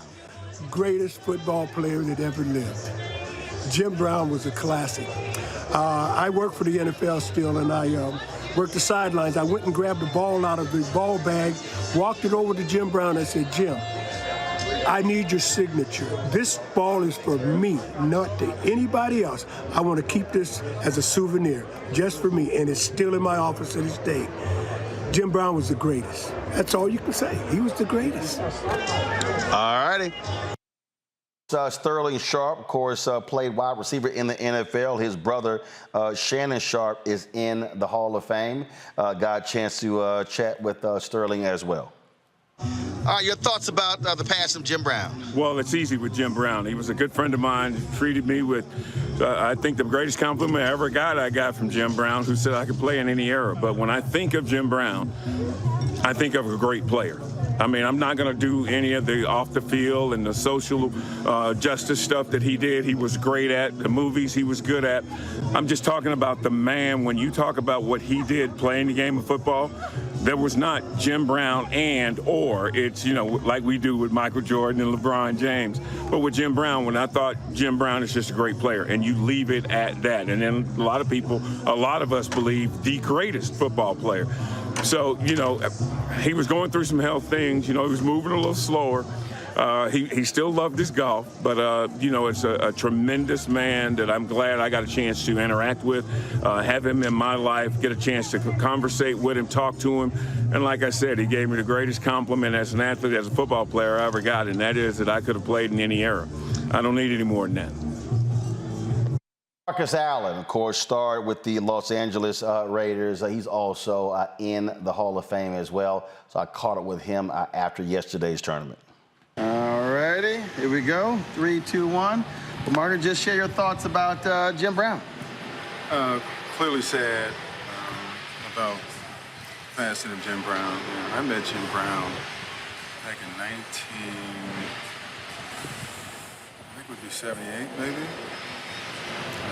My freshman year at USC. Me, Ronnie Lott, Dennis Smith went to his house to play basketball with him. And just an incredible experience, and really been friends ever since. To me, he was a measure in many different ways, as far as intellect, as far as courage, as far as someone doing the right thing and not the popular thing. That sort of epitomizes Jim Brown to me. But when you really got to know him, he was just, he was a great guy who wanted to elevate you and all that you were doing, and wanted you to become, I think, a beacon that would represent your family and your community. And so it was sad for me. It was sad for me. Pat Marshall Falcon was joking with him about playing golf with Jim. I said I was told his peripheral vision was so ridiculous that you had to be. Marshall said, "I'm just going to sit in the cart." He said how just crazy his vision was. And he didn't want anyone in. And let me tell you, he had incredible peripheral vision because he could see people that was actually behind him and said, "Excuse me, could you move?" Yeah, we all witnessed that and stuff. So when we played with Jim, we knew where to stand and where not to stand. So absolutely. All right, man, I appreciate it. My pleasure, all. So we obviously so many people are focused on who he was as a football player, who he was as an activist, who he was in Hollywood as well. This here headline, hopefully, if I can pull it up here in the Cleveland, in Cleveland.com, they talked about this as well, and that is the allegations of domestic violence against him, his relationships with women. If you look at social media, there have been a number of folks who have talked about this very issue. You hear the phrase from a lot of quarters that Jim Brown was a complicated man. In many ways, that's folks not wanting to actually deal with these stories. This here is the headline. Go to my iPad, please. Jim Brown's legacy clouded by allegations of domestic violence. And in here, it talks about him being booked on suspicion of assault with intent to commit murder. Again, so many other allegations here. And there's something right here. I'll start with you, Larry, that you have to deal with. Bomani Jones on his podcast dealt with this, and what he said, he walked this thing through, and he said that Brown never, he said, for all of this talk of him being a man's man, he never actually wanted to confront the one issue that dogged him, and that is his issue with women. This is also a part of his legacy. There are people who, I've seen some people say, oh, you shouldn't bring these things up. You can't ignore it.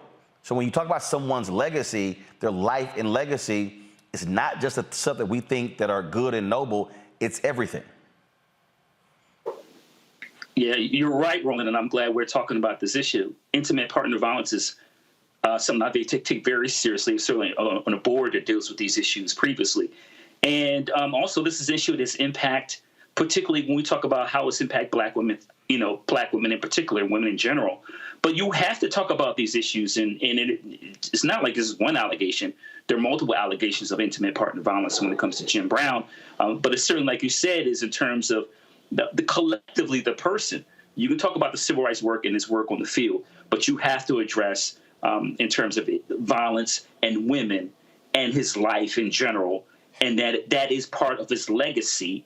And these are real incidents, so it's really important that we talk about that. And once again, I'm glad we're discussing these issues. You know, when I look at this article here, Shannon, they talk about in 1965, an 18-year-old accusing Brown of assault and battery. He was acquitted after a 10-day trial. Also, in 1985, he was booked on suspicion of rape and sexual battery. Charges were dropped 3 months later. Many people remember in 1999, when his wife Monique called the cops after he was destroying a car with a shovel. And he was found, first of all, acquitted on the more serious charge, but the judge did sentence him to a year domestic violence counseling. And what's interesting is that he refused to do that and instead went to jail, served jail for 4 months. He did say this here: "I'm no angel, but regardless of the allegations," he said, "I've never been convicted. I've just been harassed. I've been hit so much I don't sting anymore."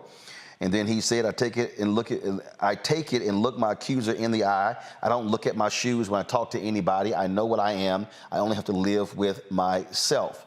What's interesting is when you look at a lot of folks, when you look at when someone passes away, what folks don't want to talk about. I mean, look, when Kobe Bryant died in that tragic helicopter crash, there are folks who said, "Oh, no, media shouldn't be bringing up when he went on trial and when he was going through his legal issues when it came to sexual assault." But that's also something that is going to get brought up. Absolutely. You shouldn't cherry pick history.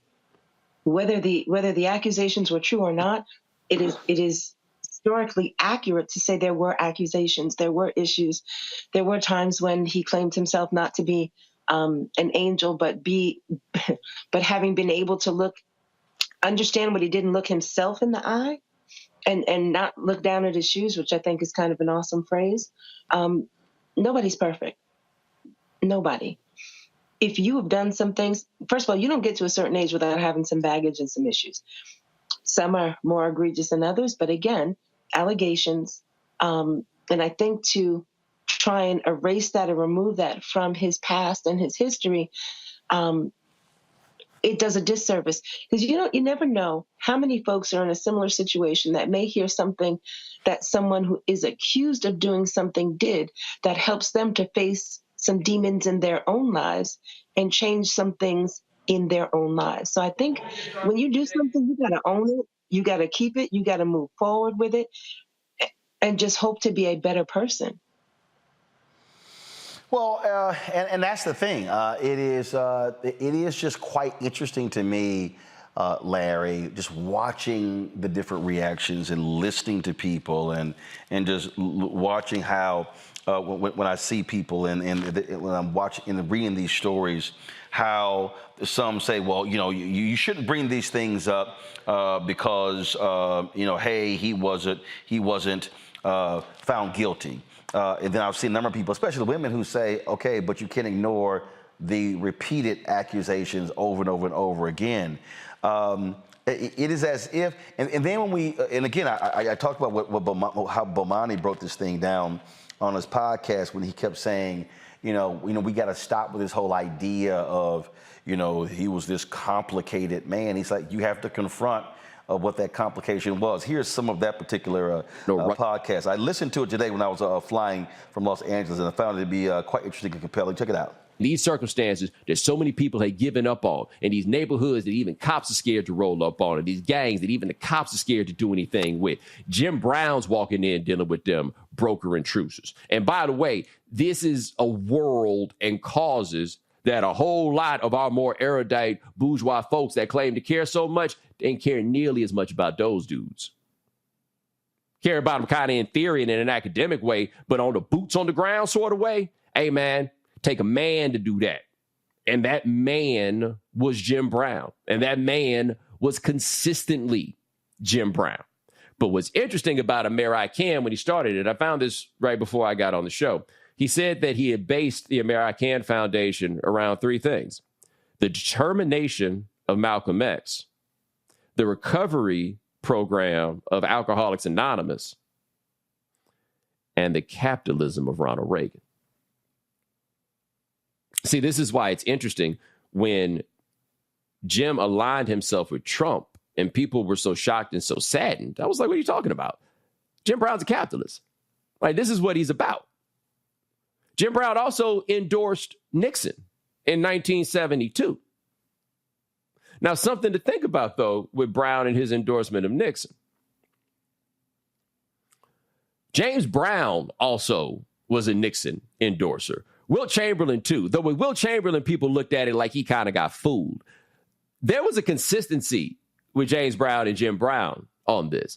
And these are two, again, man, right? Like that standard idea of masculinity. But these are also up from like bootstrap type dudes. Like they really believe that. James Brown really looked at himself in that way and truly believed that the path for black people was self-determination. The self-determination was going to be the thing that made it happen, not the ideas that liberal politics typically have of what black people need. They just believe, hey, man, give us a chance and we're going to go over here and we're going to make it work. There's a consistency there in that ethos for these guys who really believe in capitalism and really believe in this, right?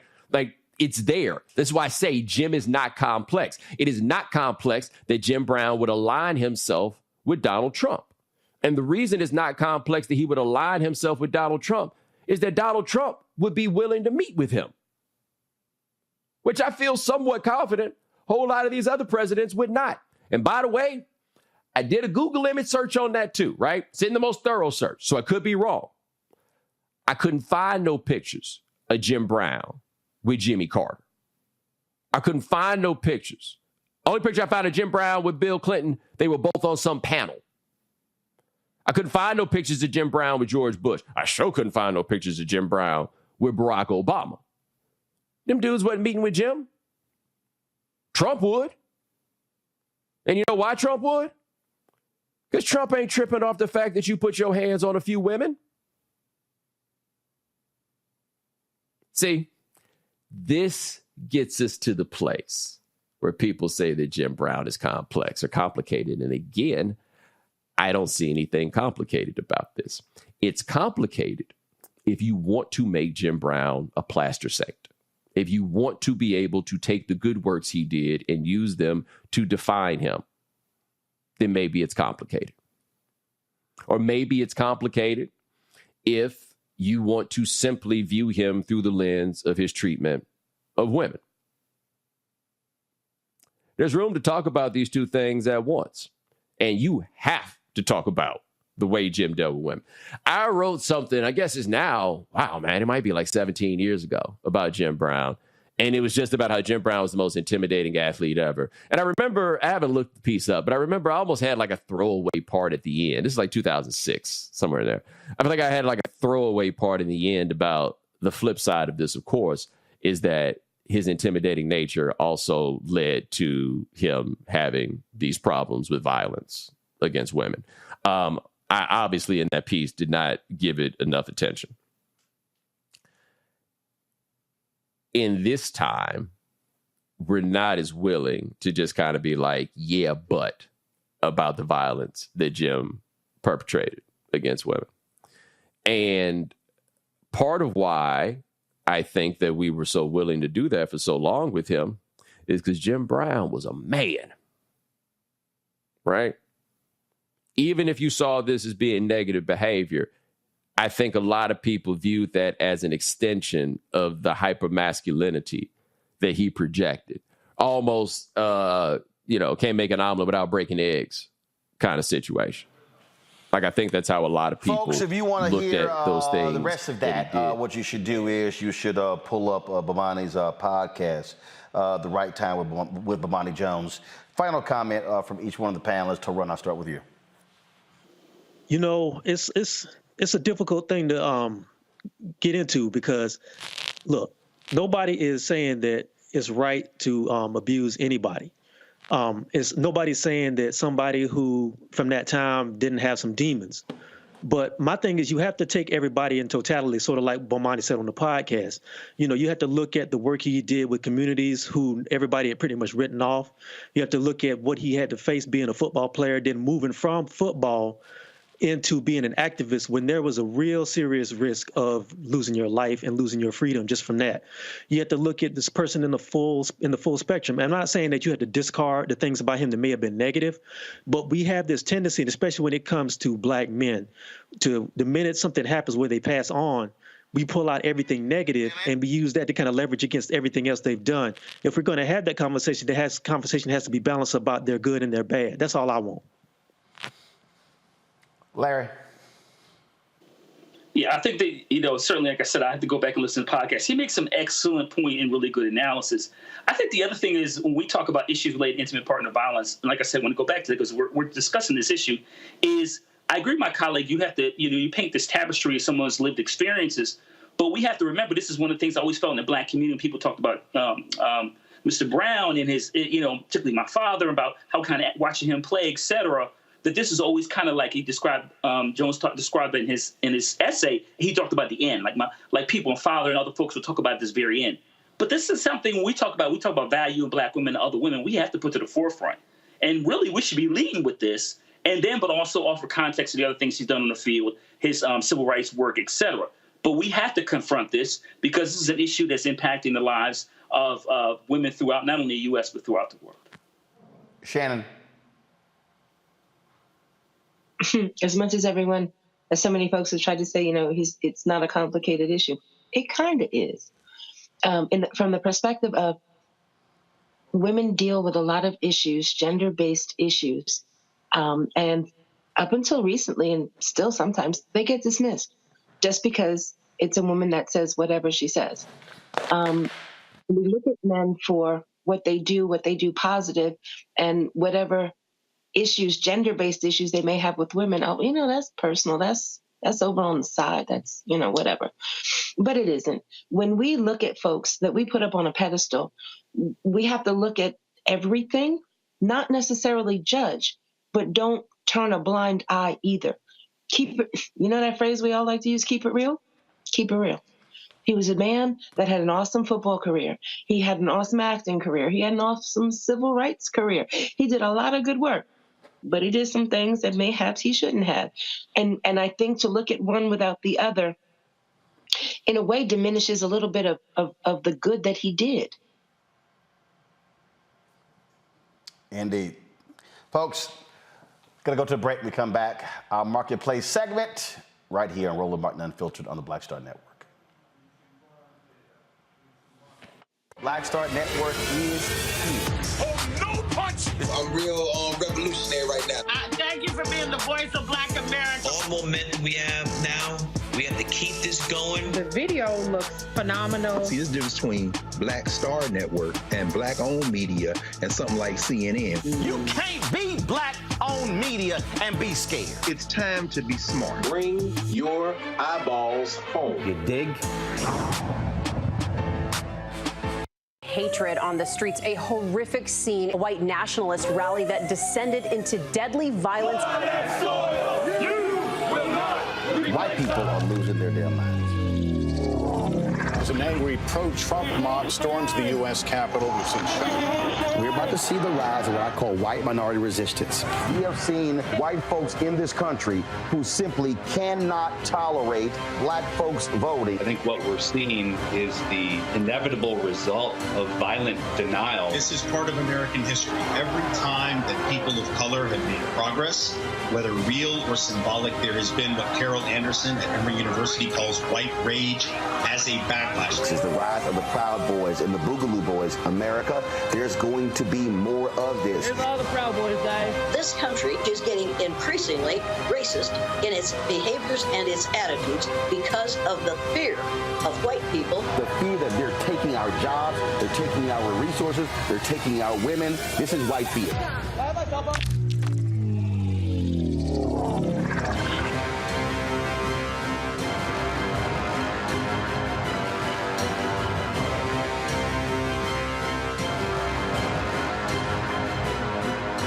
Hi, this is Essence Atkins. Hey, I'm Deion Cole from Blackish. Hey everybody, this is your man Fred Hammond, and you're watching Roland Martin, my man, Unfiltered.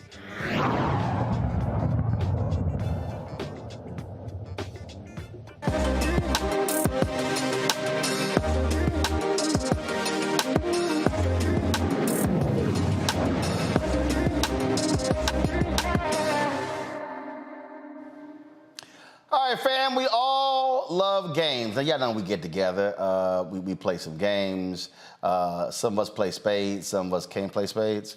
Then, of course, there's bid whist. And then, of course, we could talk about, Lord, Monopoly, Jeopardy, my family, Scrabble. My dad, a huge Scrabble fan. Categories. What's the game Unique? Unique did with the cards. What's the, the culture tags? Yeah, the culture tags. And so actually, she should call that game Shit Black People Say. That's really what it should be called. But Reecie Colbert, she has a game that she put out. And so we were talking about it. So Reecie explained this, Am I Tripping? Okay, yes. So so walk us through, Am I Tripping? So the concept is really simple. There are 100 game cards in the deck, and on each of these cards, there are scenarios written down that are meant to spark. I picked out some of the best ones, because Roland is so opinionated. So I said, okay, I gotta get Roland to chime in on if the person on the card is tripping or not. And so the topics cover dating, relationships, marriage, parenting, money issues. Like I saw one today. Actually, it was one today. And it wasn't a card, y'all. It was real life. So apparently, this woman gave her friend a $400 baby shower gift, and her friend had a miscarriage. And homegirl was like, "Should I ask for the gift back?" No, you need your ass whooped. Right, you're tripping. Yeah, you need your ass whooped. Right. Exactly. So you have these. So okay, let's see here. So one of these here, the most I will tip for a takeout order is $5, regardless of the order amount. Am I tripping? And so what then happens? So you throw this out there, then everybody talks about it? Everybody talks about it, and you decide like, yeah, you're tripping because you should tip 20%, or you should tip 10%, or I don't tip for takeout regardless because I'm not getting served, So it's meant to... I'll answer that. Okay. I tip if the pizza been delivered to my house, I'm tipping. Right. I ain't tipping if I order at the counter. Right. And my ass drove to pick it up. But wait a minute. And you process the order. I mean, that's why I'm paying for the food. But what if you didn't order at the counter? What if you placed the order online, and when you get there, you just pop in, boom, take your food and leave? That's the same thing. All you did was you put my shit in the package. That's what I paid for. Right. Yeah, I don't understand now. You go to places and they got, on the whole deal, tip amount. Yeah. Like, you ain't do nothing. Like, all you did was literally take my order. I'm doing the work. Yeah. Come on, no, I ain't doing that one. So then it was like not tripping, because you agree with the person on the card. Got it. Okay, all right. My coworker's boyfriend threatened me in the work parking lot because he thought we were fooling around. Since he picks her up frequently, I'm considering reporting the incident to HR, even though she is one strike away from getting fired. Am I tripping? Am I tripping? Okay, all right. So what's the answer? Okay, what do you think? Let's see. Hey, you gotta give the answer. All right, let's see. My coworker's boyfriend threatened me at work because he thought. Well, first of all, here's the problem with her question. You gonna report her to HR? Yeah. When what your ass should be doing, if he threatened you, you should be calling the cops. They ain't got nothing to do with HR. Right. Because she wasn't. Now, was she there? Was she present? Was she involved in there? If she wasn't, why in the hell would you be going to HR? Well, so this is where the fun of the game is. You fill in the blanks. It's like an open-ended hypothetical, and then you say, well, it depends. Like, if homegirl was out there watching her boyfriend threaten me, then yeah, it's an HR issue because this happened at work. So that's where it's meant to really spur discussion and get people to fill in the blanks. All right, so when did you come up with this idea? Where did it come from? Okay, so on my show, the Reecie Colbert Show on SiriusXM Urban View, I have a segment called Am I Trippin'? And I was like, I gotta find a way to try to protect this idea because I'm just a small fish in a big pond. So somebody like a Charlemagne, I'm not trying to put him on blast. Somebody else might be like, oh, we should turn this into a card game. So I was like, well, let me do it first. first. So I came up with the idea to do a card game so I can trademark Am I Trippin'? Also have something to leverage with my show. You know, this media stuff don't, unless you're Roland Martin, this media stuff don't pay like that, you know. So I was like, well, let me. She tripping. Okay, put that on the card. That'll be in the next edition. Yeah, she tripping. Yeah, so that's what it was just about. It was about having something. It's like this one here. My wife and I can't agree on what kind of car to get my son for his 16th birthday. We make good money, so she wants to get him a new entry-level luxury car. I told her we make good money, not him, so he needs to work his way up to luxury and start with a cheap car. Am I tripping? No, you ain't tripping. First of all, I ain't buying you shit at 16. Wow. Okay, well, what age? 18? Hell yeah. Okay. 18. I ain't buying you no damn car at 16. Nah, you maybe drive my car, maybe. Maybe. Okay. But I ain't buying your ass no car at 16. And it damn sure ain't gonna be no luxury car. But don't you think like, okay, the car that your child has is a reflection of you as well? Hell no. Because I don't give a shit what nobody else thinks anyway. Okay. When I drove my Corolla, I didn't give a damn what nobody else think. That shit was paid for. Right, okay. Like right now, my Navigator is will be 15 years old in November. It's been paid for since the day I drove it off the lot. Wow. Y'all can kiss my ass if you got a problem with me having a 15-year-old car. There's nothing wrong with guess that. What? Your ass got a note. I don't. Okay. Yeah. Okay. But see, I would want to buy my daughter a luxury if I had the means to do. I would be like, oh, girl, you got to sign. Her ass getting a cheap damn car. No, he right. She don't. What Bill Cosby said in the Cosby Show? Oh, I don't know what he said. When he said no, me and your mama rich. Yeah. Well, there's a lot of this going around. You ain't rich. Yeah. I'm with him on that. No. Yeah. That ain't happening. I think Shaq, there was a video Shaq did that. He told his son, I think his son graduated, like, say, get whatever car you wanted. So his son went and he wanted, he wanted the Charger. Okay. But the top of the line Charger. He was like, oh, hell no, you ain't getting that. He said, Get the entry level. He said, I got that one. You ain't getting that right, one. Right, so yeah, I'm with him on that one. All right, let's see here. Who am I starting with? Larry. I guarantee you, Larry probably already had dinner conversation like this already. Right. So Larry, what do you think about Am I Tripping? You already know. First of all, Reecie, congrats on all your success. I say you're killing it. I love the game idea. I think it's great. I think it's going to be a hit.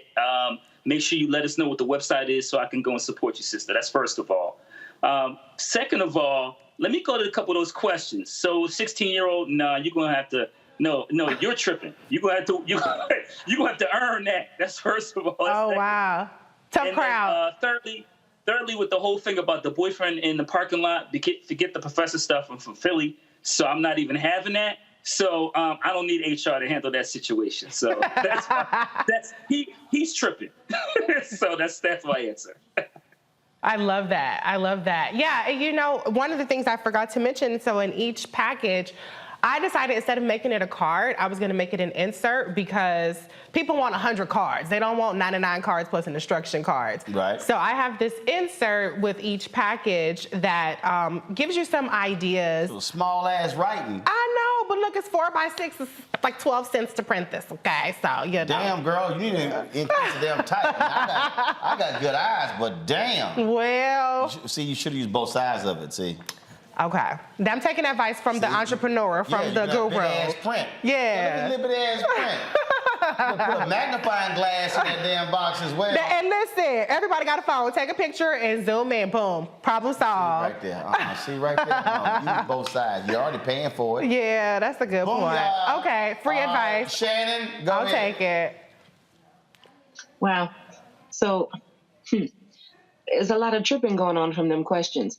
My 16-year-old is not getting a brand new luxury car. You're going to get a Fred Flintstone mobile and hope you got some good shoes on to be able to make them brakes work when you need to make them brakes work. Unless you got your own thing going. I'm sorry. As far as fast food, I'm going to pick up food and I'm tipping. You tripping if you think I'm tipping. If I'm coming to get in my car, use my gas to get over the way you at. No, it's not happening. And as far as the HR, the parking lot, and all that, there is a song that I listen to. It's called Try Jesus, Don't Try Me, because I like hams. Yeah. I'm going to leave it there with that. I know that's right. All right, so now these questions, did most of these come up on the show? In dinner parties, how'd you come up with the questions? So I came up with the scenarios. I came up with them. Some of them are kind of from my personal life, you know, with a little spin on it to protect some people. The HR one, it's not me, but it's people that I know have been involved in a lot of these scenarios. And then other things are just kind of like, some of them are simple, like I don't tip more than $5 on takeout, because the idea is like, you know, these are kind of scenarios that we all find ourselves in. So some are scandalous, some are very simple. And then I have cards in there where it's about sharing your own story. I put one in there for you, Roland, because I know you have to tell people no a lot. Yeah. So one of the cards, I think it's in that deck you have, it asks, you know, share a true story about a time where you said no to somebody that made you think, am I tripping? So on every card, it does. I never thought I was tripping. Well, so you just already know you're never tripping. Okay, well, that's. If I tell your ass no, no means no. But sometimes you say no and do you ever feel bad about saying no? Hell no. Okay, well, it does not apply to you. Hell no, I don't feel bad. I know you don't. If I tell your ass no, the answer's no. The answer is no. And I feel perfectly fine. So you can call other people tripping, but you never tripping. Hell no. Okay. I'm not about to sit. If you ask for something, no. That's a full sentence. Why do I feel bad? It's a full damn sentence with a period. Yes, point blank at the period. Absolutely. I think this one here. I think this one. Let's see. I think this one applies to Toe Run.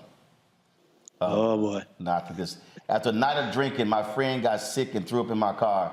I told him he needed to give me money to get it professionally cleaned, but he said it was my fault for pressuring him to keep drinking. I did keep buying shots, but as a grown man, he should have known his limits. Am I tripping? Oh Lord, you gonna put that one on me? Hell yeah, I'm on you. It's ironic because I've had that situation before. And see, there we go. Look, I say it straight up. Look, you should be thanking me because if I'm designated driver and I'm getting you home without you having to lay on the ground, you need to be hooking me up, man. I did take one of the shirts that he took off and used it to mop up some stuff, so I didn't get tripped at all. I wasn't tripping. I didn't feel like it. I'm making his head clean it up, even in his drunk state. Oh wow, you're not gonna wait till the next. Well, it does stink after a whole. That funk not gonna be about in the car. No. It takes some days to air it out. Your drunk ass cleaning it up right now. Look, I have never thrown up in anybody's car, but this is a true scenario. I do have a friend who threw up in her purse to avoid throwing up in my car. So I was like, thank you. And I bought her a new purse to thank her. I can't stand being around drunk. If you drunk. Well, you don't drink. But if you drunk, I don't mind you drinking. Yeah. You get to the point when you drunk and you throwing up. Yeah. Oh, hell no. Hell no. You know your limits. Yeah, we got problems. All right, I want to throw this last one out. Each panelist answer this question. My pet peeve has been around people who never have cash. Yes, I know there are cash transfers, apps, and cards, but I think it's crazy not to even have at least $2 on you at all times. Am I tripping? Larry? Listen, we become a cashless society. There are times I think I have cash, and I don't because you use it so infrequently. So, no, society's transitioning. You don't have cash, you don't have cash. Shannon? So I try to keep an emergency bill of some amount somewhere very deep in my wallet for that emergency because you never know when something's going to happen. And even the establishment you go into may have an issue with a card and there's something you want. So I do try to keep a little bit of cash. But during the height of COVID, we didn't keep cash. We didn't even have change. Supermarkets didn't even give change when you went to go pay for something, even if you used the card. So I think it's really up to the individual. And if you tripping, if you let somebody else's opinion on what's in your wallet matter to you. Toran? No, I don't think it's tripping. I haven't seen a physical dollar in like 5 years. So you know what I mean? Nobody really carries cash anymore. I was cleaning the house a couple of days ago and found some money that fell out of a box that I had and stuff that I forgot was in there. So no, I don't think it's tripping. Nobody really carries it. Do we need to? It might be a good idea to have something because you never know. But no, I don't think it's tripping in this day and age. No, so this ain't tripping. What's tripping is if your ass ain't got no money. Right. What's tripping is when your ass come to the lunch or the dinner, even if you're a family member, and you know your ass broke, and you order some damn food, and then you looking for your brothers and sisters or mamas and daddies or somebody else to pay, and you knew your broke ass didn't have no money. Yeah. Your ass treated. Well, wait a minute. Let me ask you. You should have ate before you got here, drank some water, eat some free ass nachos. But I know your ass not gonna order no appetizer, no entree, and some dessert when you know you ain't got. See right there now. Again, if you ain't got no cash, cool. Yeah. But your ass about to be cash happy. Right. There you go. At least ask.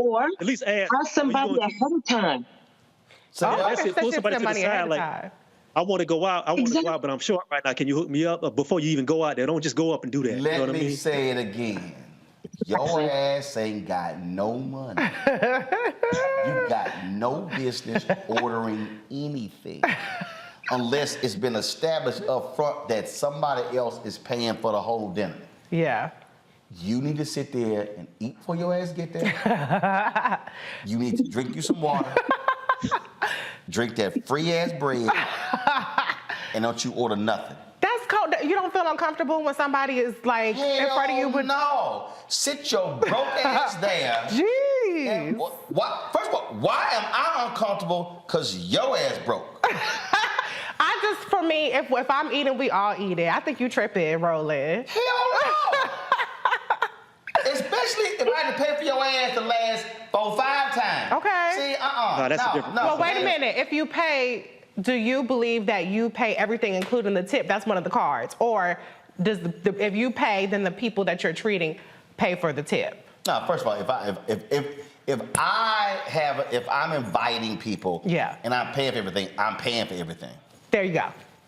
We doing that. Okay. But no, if your ass ain't got no money. But you don't invite broke people out with you. You like, you got to. No. I ain't inviting broke people. I wouldn't invite, but if you're there, my feeling is if you're there, I eat, we all eat. I don't want nobody who's sitting up there, oh, I'm just going to have some fries because I only got $3. Don't your ass come. Don't you bring it. Can I interject for a second? Can I interject for a second? My husband and I have been married for 25 years. There are times when I go out to dinner meetings or I go to meetings, go out to the diner with folk after a meeting and this, that, and the other, and I will sit there and I will have something to drink and I might get a piece of something to snack on, but then I may order something to go because we have a rule. Every night, we eat dinner together, a late dinner like it used to be. Kids were little after they went to bed. So I'm going to be that one that's out there with the group at the meeting. I'm going to have a soda. I'm going to have a little something. But I'm going home to have dinner with my man. That's what we do every night. Oh. That's beautiful. So, damn that shit. That's real. I ain't waiting on your ass. Oh, Lord. Look. See, but that's just it, though. I have what I need to feed B should I choose to. I'm saying. What I choose to, what I will usually do if I'm in that situation, I'm trying to go home, it's not that I don't have. Is that I appreciate I'm out here with y'all, but my breaking bread is going to be with the man I'm going to lay next to. So I may order something for the both of us to go. I don't need you waiting. No, I get that. I love that concept. My whole thing is like, if it's okay, you got to just have that conversation. Sometimes people don't have it all. All I'm saying is we out somewhere. Just let me know what you got and what you don't got. So if I can do that, I'll do it. Just don't post up somebody and say, hey, we going to ride out. And then, you ain't got nothing and everything. That gets on my nerves. That's happened to me before. Let me say it again. Y'all think, let me say it again. That's why I love this video. I saw it on Instagram and I sent it around to some people because it's funny as hell. Y'all pull up my iPad. I love this video because this describes exactly what I was just talking about. Jaden has $1 bill, 1 quarter, and 2 pennies. How much money does he have? Jaden broke. Oh my! Well, once we that video. That don't get you far. That's I know it. that's right. You bring your broke ass to lunch or dinner. Roland is not picking up the check, period. Especially if I don't like your ass. Right. All right, that ain't gonna happen. All right, where do people get the cards? It's on amitrippinggame.com. I would love for you to buy it. I package everything myself. This is a completely Black woman-owned small business. I'm in my dining room table printing out labels, putting them in envelopes. So I appreciate Been there, done that. Yeah, we'll see. One day maybe it'll be like the next Cards Against Humanity, and then I'll be on the beach somewhere. Am I tripping? All right, I'm gonna go through this deck and see real life scenarios, but just letting you know, if your ass ain't got no money, stay your broke ass home. Keep your broke ass at home. Saying thoughts and prayers. That's what you should do. All right, Reecie, we appreciate it. Thanks a bunch. Thank you. Folks, that's it. I'm going to see y'all tomorrow right here. Shout out to Erica. She was, Erica, who Philly yesterday? Y'all know I ain't watching nothing. Yeah, it was Erica. Yeah, I was busy playing golf. We had a great time out there with Anthony Anderson. Later in the week, I'm going to show y'all some of the videos and the photos. Again, had a good time. Had by all there. Folks, I'll see you guys tomorrow right here. Roland Martin Unfiltered. Don't forget, download the Black Star Network app, Apple phone, Android phone, Apple TV, Android TV, Roku, Amazon Fire TV, Xbox One, Samsung Smart TV. You can also, of course, support us in our efforts by joining our Bring the Funk fan club. Send your checks and money orders.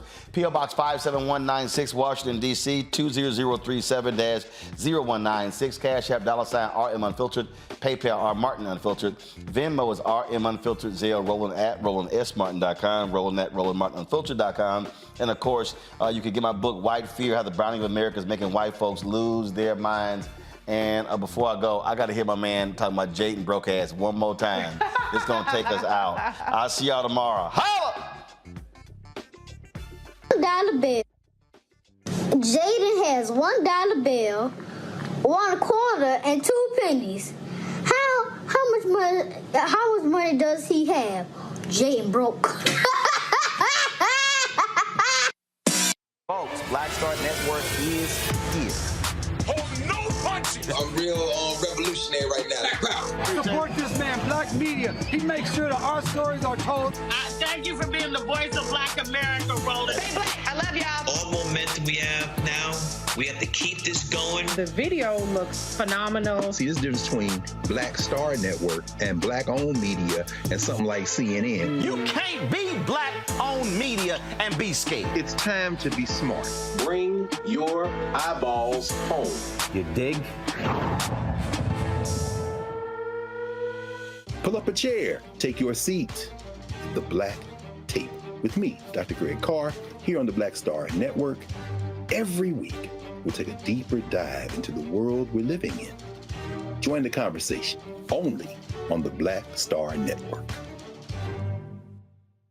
Hi, I'm Dr. Jackie Hood Martin, and I have a question for you. Ever feel as if your life is teetering and the weight and pressure of the world is consistently on your shoulders? Well, let me tell you, living a balanced life isn't easy. Join me each Tuesday on Black Star Network for A Balanced Life with Dr. Jackie.